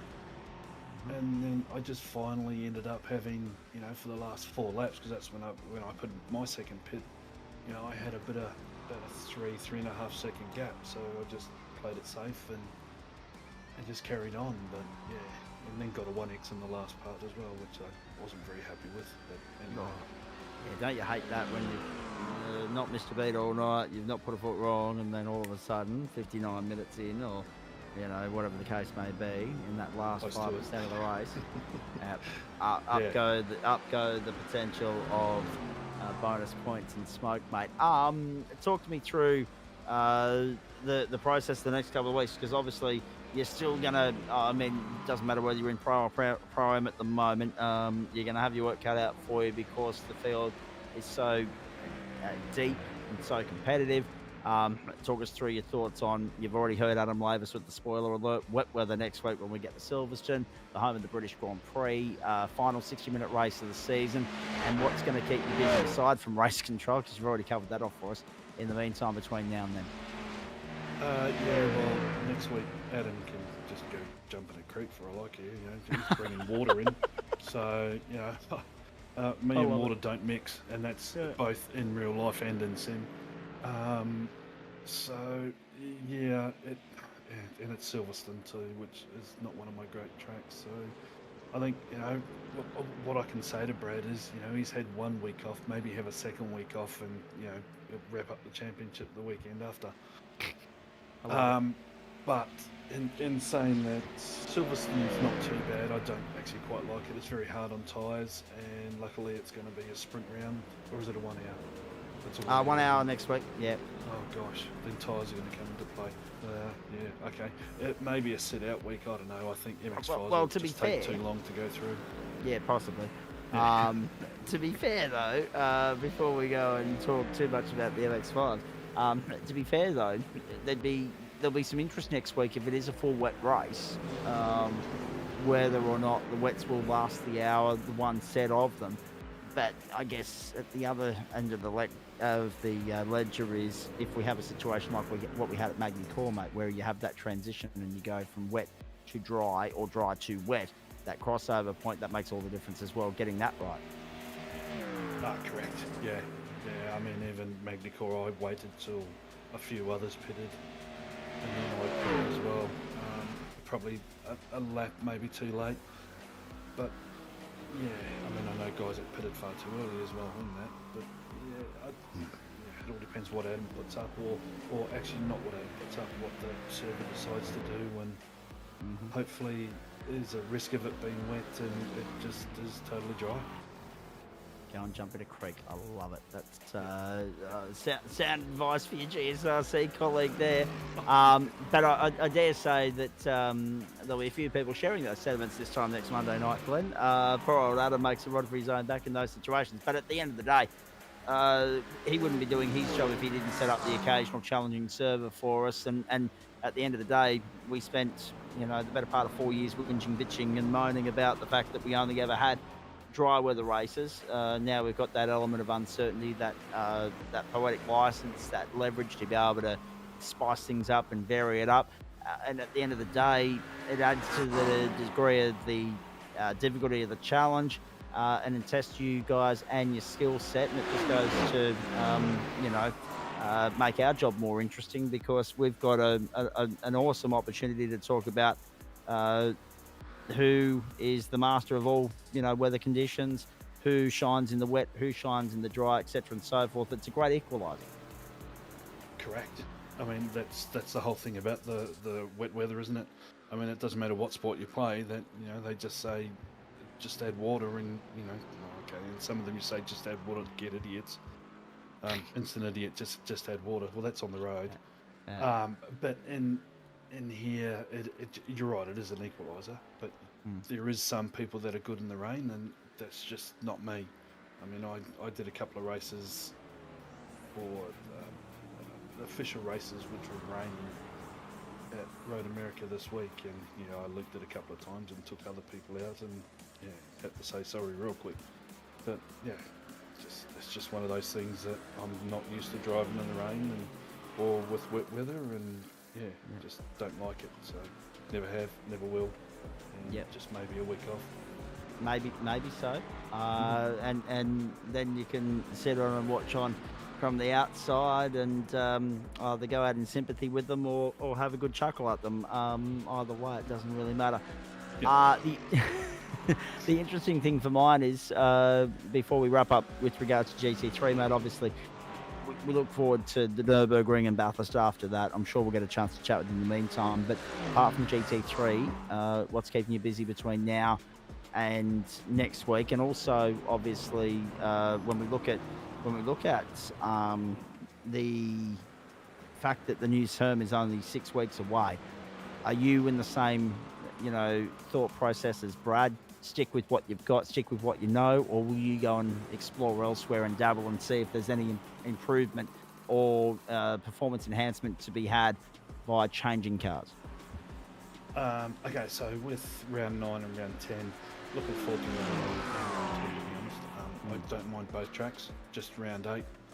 It's Silverstone I just don't like, and then just adding water is going to make it even worse. Nürburgring, I actually don't mind it. I would have hoped that would have been a 1 hour instead of a sprint if they swapped 9 and 8 and 9 around. Mount Panorama, everyone loves that. Almost 90% of Australians love that. So yeah, I'm going to be doing a bit for them. GSRC for me is basically GT3s racing, and then I do, as I said, Thursday night Vs and Monday night MX5s on the race control. So it's a lot of fun. I don't mind it. So yeah, and for next season, I do have a car in mind if I'm going to change. It's a 50-50 between the Merc and probably the Vet. For some reason, I can get a bit of speed out of it. Okay. It's just, there's a lot of people that would be envious of that, Glenn, because of how tricky it has been ever since it launched. Yeah, it has, but it's only this season that I've tried it a few times and done all right in it. It just loves straight lines, to be perfectly honest. It doesn't really like corners, but you just got to work it the best you can. It's just, it'll come good. It has to. Oh, without doubt. Hopefully sooner rather than later. Especially for all Chevrolet fans out there, mate, who are very excited about its launch in the process, and are probably its launch in the first place, I should say, and we're probably a little bit disappointed with how it's played out so far, because again, we built one of the terms last year as that whole Ford versus Chev battle, and it didn't really eventuate. McLaren came in and dominated, among other things. So we'll wait and see. Time will tell. As I said, 6 weeks. It won't take long to come round. But at the same time, there's a lot of business to take care of between now and then. Good to catch up with you as always, mate. Thank you for stopping by. Anyone you want to thank on the way out? Just our whole team at Entropy Sim Sports, and also the VM guys. Every time we're all on, the Vermilion guys are always happy to help us slower drivers out. So yeah, it's great. And also Player One Sim Gear as well. Absolutely. Good supporters of sim racing across the board, and a former sponsor of the club as well. So good to hear that their name is still being thrown around as well. Thanks, mate. We appreciate you stopping by. We thank Adam Lovis for sorting out the tech issue for us. We hopefully will have better luck on that front at your end next time as well. Yep. Thanks, Adam. Thanks, Zach. No worries, there he is going on it. So he's cursing Adam's name with regards to the weather forecast for next week, and I don't think he'll be alone. But at the same time, he's very thankful for the fact that we were able to still have a chat to him, despite those tech hiccups from the outset this evening. There's the results from the AM split for you, ladies and gentlemen. I'm trying to multitask, and I really shouldn't. As a commentator, I should not multitask, or at least should not attempt to multitask, because I'm going through my inbox at the moment. Google keeps telling me that I'm out of space, but having the time required to sit there and clear that space, Adam Lavis, it's just not looking all that good for me. This is a point of just showing how tight the fields are. So we saw some 203s in the pro split. There's 205s in the M split. Only 2 seconds over a 2-minute lap. I know. Quite extraordinary, isn't it? Let's remind everybody of the results there as well, because that was a great result for Jesse McMenamin, who has jumped up and won by 4.449 seconds from Darren Shooter and Janice Regwani. Braden O'Loughlin was fourth, Jordan Dakin there in fifth place, Martin Davis, Adam Wright, Edward Rollo, Daz Miller, Nathan Harvey, the top 10 in all of that on what was a very, very busy Road America circuit for GT3M. And also, of course, right across the board, actually, the numbers were fantastic this evening. They have been all season. Sure, maybe not as packed out as some of the other grids we've seen this term, but you have to remember, folks, you have to remember that we're talking about 3 different splits here, so they're adding up to bigger numbers than what you're getting for supercars and Porsches in every single week. Is that the rain forecast for Silverstone on screen at the moment? Yeah. Perfect. So, looks like halfway through the race, it's going to absolutely bucket down. That's what we like to see. So, but at least they might get a starting dries by the look of it, so we'll see how that goes. Yeah, we will see how that goes indeed. I'm already intrigued as to how that's going to play out. Very, very good. All right, let's remind everybody of what's coming your way. But on the way there we need to do championship points. My apologies. Championship points, how many of those can we run with, Adam? All of them. Excellent. Sean Campbell still leads the pro split at the moment, but the margin's under 17. Have a look at that. So Harrison Lewis is now 5 points clear of Richard Mitchum, who was tied on points with coming into this round. Ryan Bettis actually drops down to 4th in all of that, and it's 8 points second to 4th, and they're only 17 away from Sean Campbell, so 25 points covers the top 4. It's the most fascinating the points equation's ever been in GT3. Yeah, I was going to say, when's the last time you had a 4-way fight in the pro split? Forget about Sutton, Burgess, Stewart, etc. Fitt, O'Reilly and Donaldson, the top 10. Half of those weren't even on the bloody grid tonight.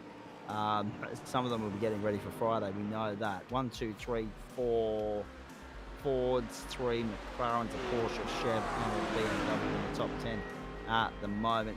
A few names going up and down based on their either finishing or not. I'm sorry, based on either a Porsche showing tonight or not being here in the first place, like Lewis Greathead and Dylan Shepherd, but still Ford reigning supreme. And the Chev leads the way, but Sean Campbell's got to remember to keep turning up. He's got to show up week in, week out if he's going to continue to lead the field beyond next week. Righto, from Pro-Am or Am?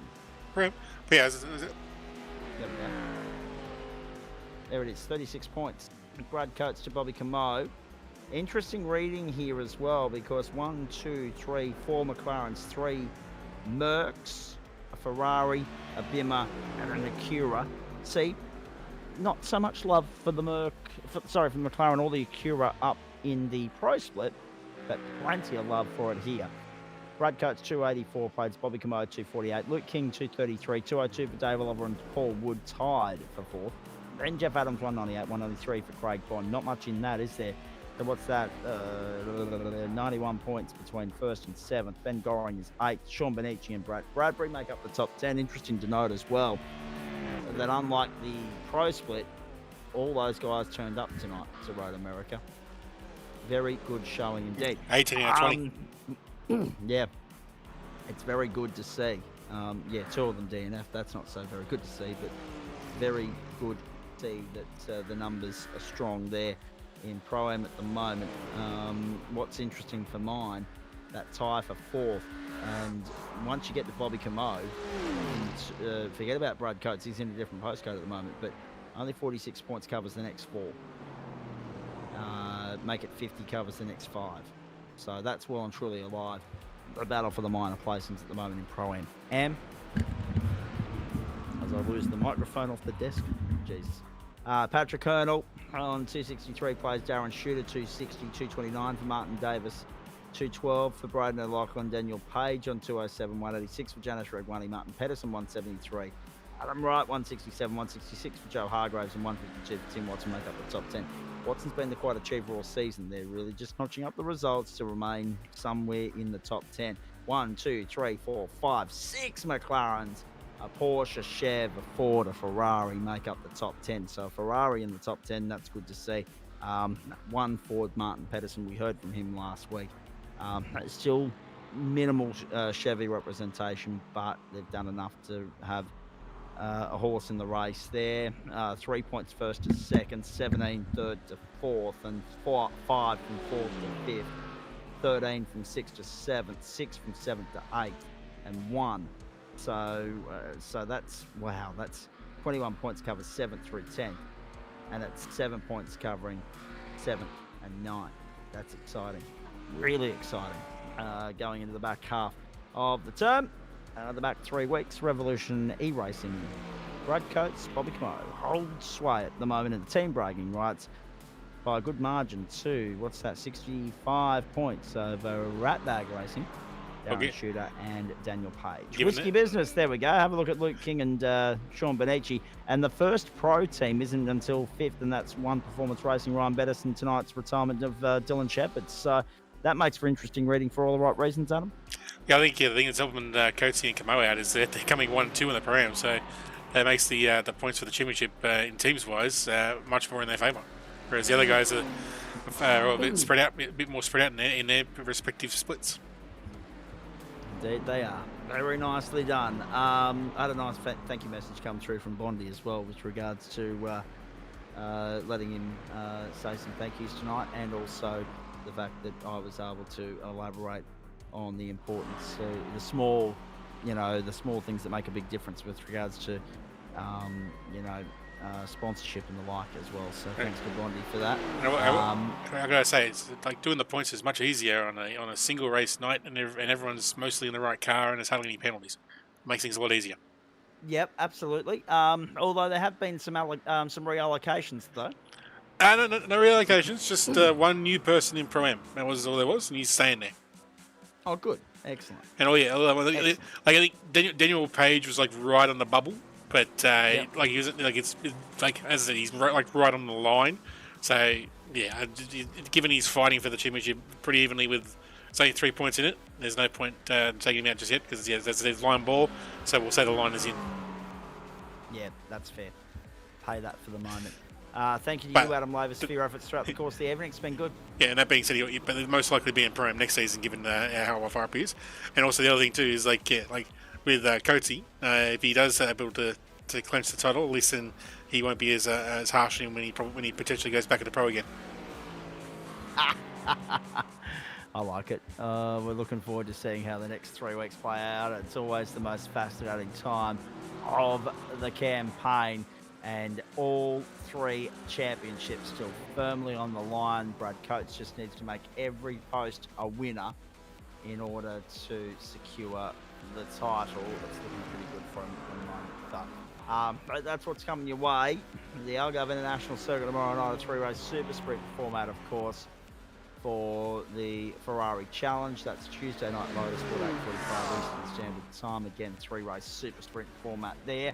Hopefully, I haven't heard anything yet, but hopefully we'll be back on air in week 10 on the Tuesday night to bring you the grand finale of that series, and give them their little bit of time in the spotlight. We haven't been able to do it yet this term. I'm not sure what the numbers are like there at the moment, but the reason why you didn't see anything of the Tuesday night grand finale of Term 2, ladies and gentlemen, was because participation numbers had dropped to single digits. Merch.tgsrci.com Gen 4 Series Wednesday night. Liam Banks and Dan Yeaman can have that one all of themselves. North Wilkesboro, for goodness sake. Short track, hard to get out of first or second gear. 120 laps, 50 minutes. Short track, I can't warm to it. 7:30 Eastern Standard Time. Then onto the Mazzano World Circuit, Marco Simoncelli in Italy for the sprint round. The latest sprint round, back-to-back sprint rounds for the Trophy AI Supercar Series. That's 8:45 Thursday night. I'll be back in Ipswich ready for this one.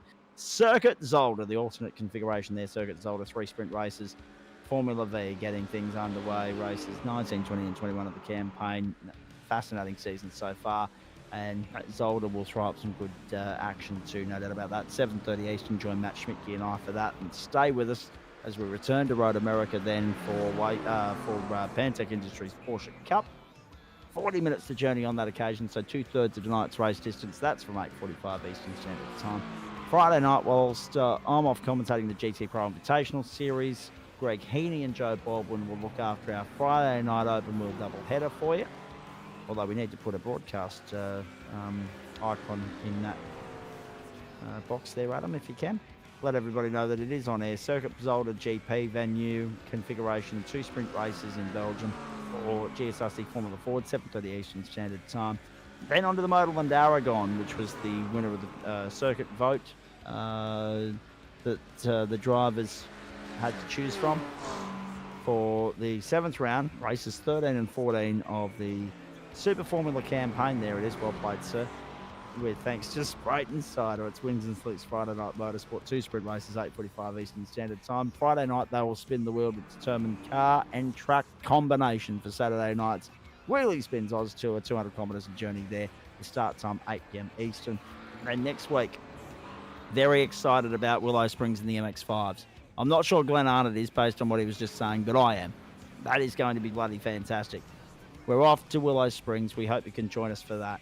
Willow Springs International Raceway, 2 sprint races. The last of the sprint round to the Mazda MX5 series, actually. That is from 7:30 Eastern. It's a 30-minute journey around Spa in week 9. It's 45 minutes in the island in week 10.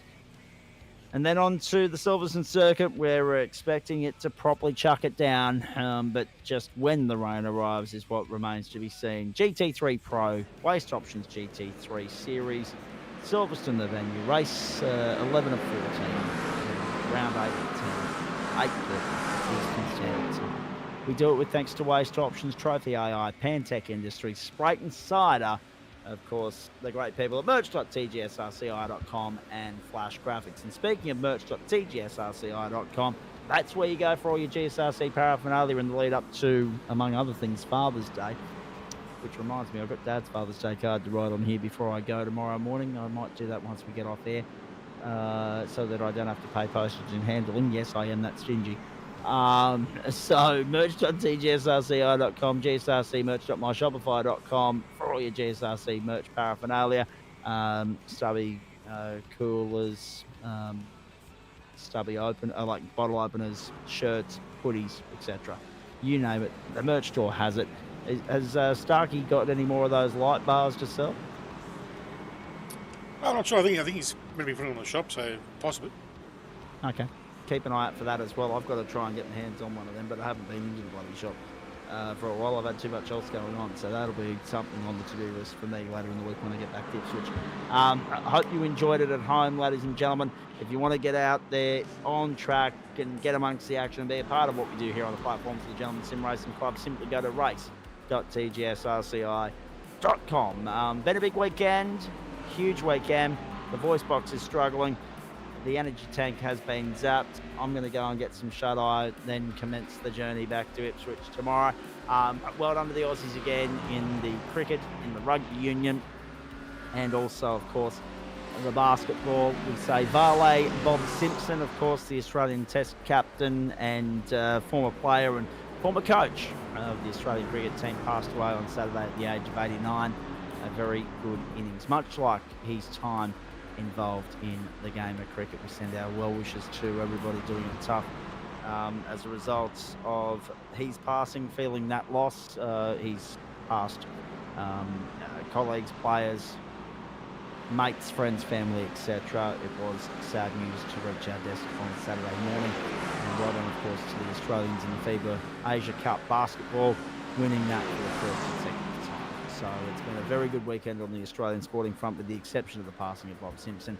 And there's more still to come. We're rapidly racing towards the end, the second third of the year. The US Open tennis starts this coming Monday morning at 1 a.m. Eastern Standard Time. The IndyCar's only 2 rounds off being done for another season. NASCAR's about to hit the playoffs. Formula One's back in business in a couple of weeks. MotoGP was back last night. It's a good time to be alive as far as our sport intake is concerned. And of course, Australia and South Africa in the first one-day international tomorrow on the subject of the cricket, so keep an eye out for that. Here at Road America, Harrison Lillis was dominant and clinical and commanding. He scored his second round win on the trot to continue his push, his surge towards a potential second consecutive back-to-back GT3 title, with thanks to Waste Options and the platforms of the Gentleman Sim Racing Club. We've enjoyed it this evening. We hope you did as well. Some great racing at Okayama in the Mazda MX5s. Go and watch the replay on the YouTube channel if you missed any of the action, because that was terrific, top shelf stuff. 9 different winners so far there in 11 races in that campaign, and it's not looking like slowing down anytime soon. And of course, well done to our other winners in GT3 Pro Am and Am, including Glenn Arnott, who was nice to hear from earlier, Brad Coates, Craig Bond. Thanks to those guys for dropping in for the post-race shows. So too Harrison Lillis. Thanks to Adam Lavis as always. Thanks to you for your company over the course of the last 3 and a bit hours. We hope you've enjoyed it as much as we've enjoyed bringing it to you. From all the broadcast commentary and production team here, a very good evening to you. We look forward to your company on Wednesday night. Dan Yeaman, Liam Banks here with you to bring you all the action from the NASCARs and the Supercars, and I'll look forward to your company with Matt Schmidtke on Thursday. In the meantime, everybody, Zach Caven signing off from Elkhart Lake, Wisconsin, virtual Road America, where Harrison Lillis, as I said, has set up a tantalising final 3 rounds of Waste Options GT3 Pro in a 4-way battle, the likes of which we haven't seen in quite some time in our marquee Monday night offering. On behalf of the crew here, enjoy the rest of your week, ladies and gentlemen. Thanks for your company. We enjoy your company. We hope you've enjoyed what we've brought you as much as we've enjoyed bringing it to you. And until I catch up with you on Thursday evening, it's bye for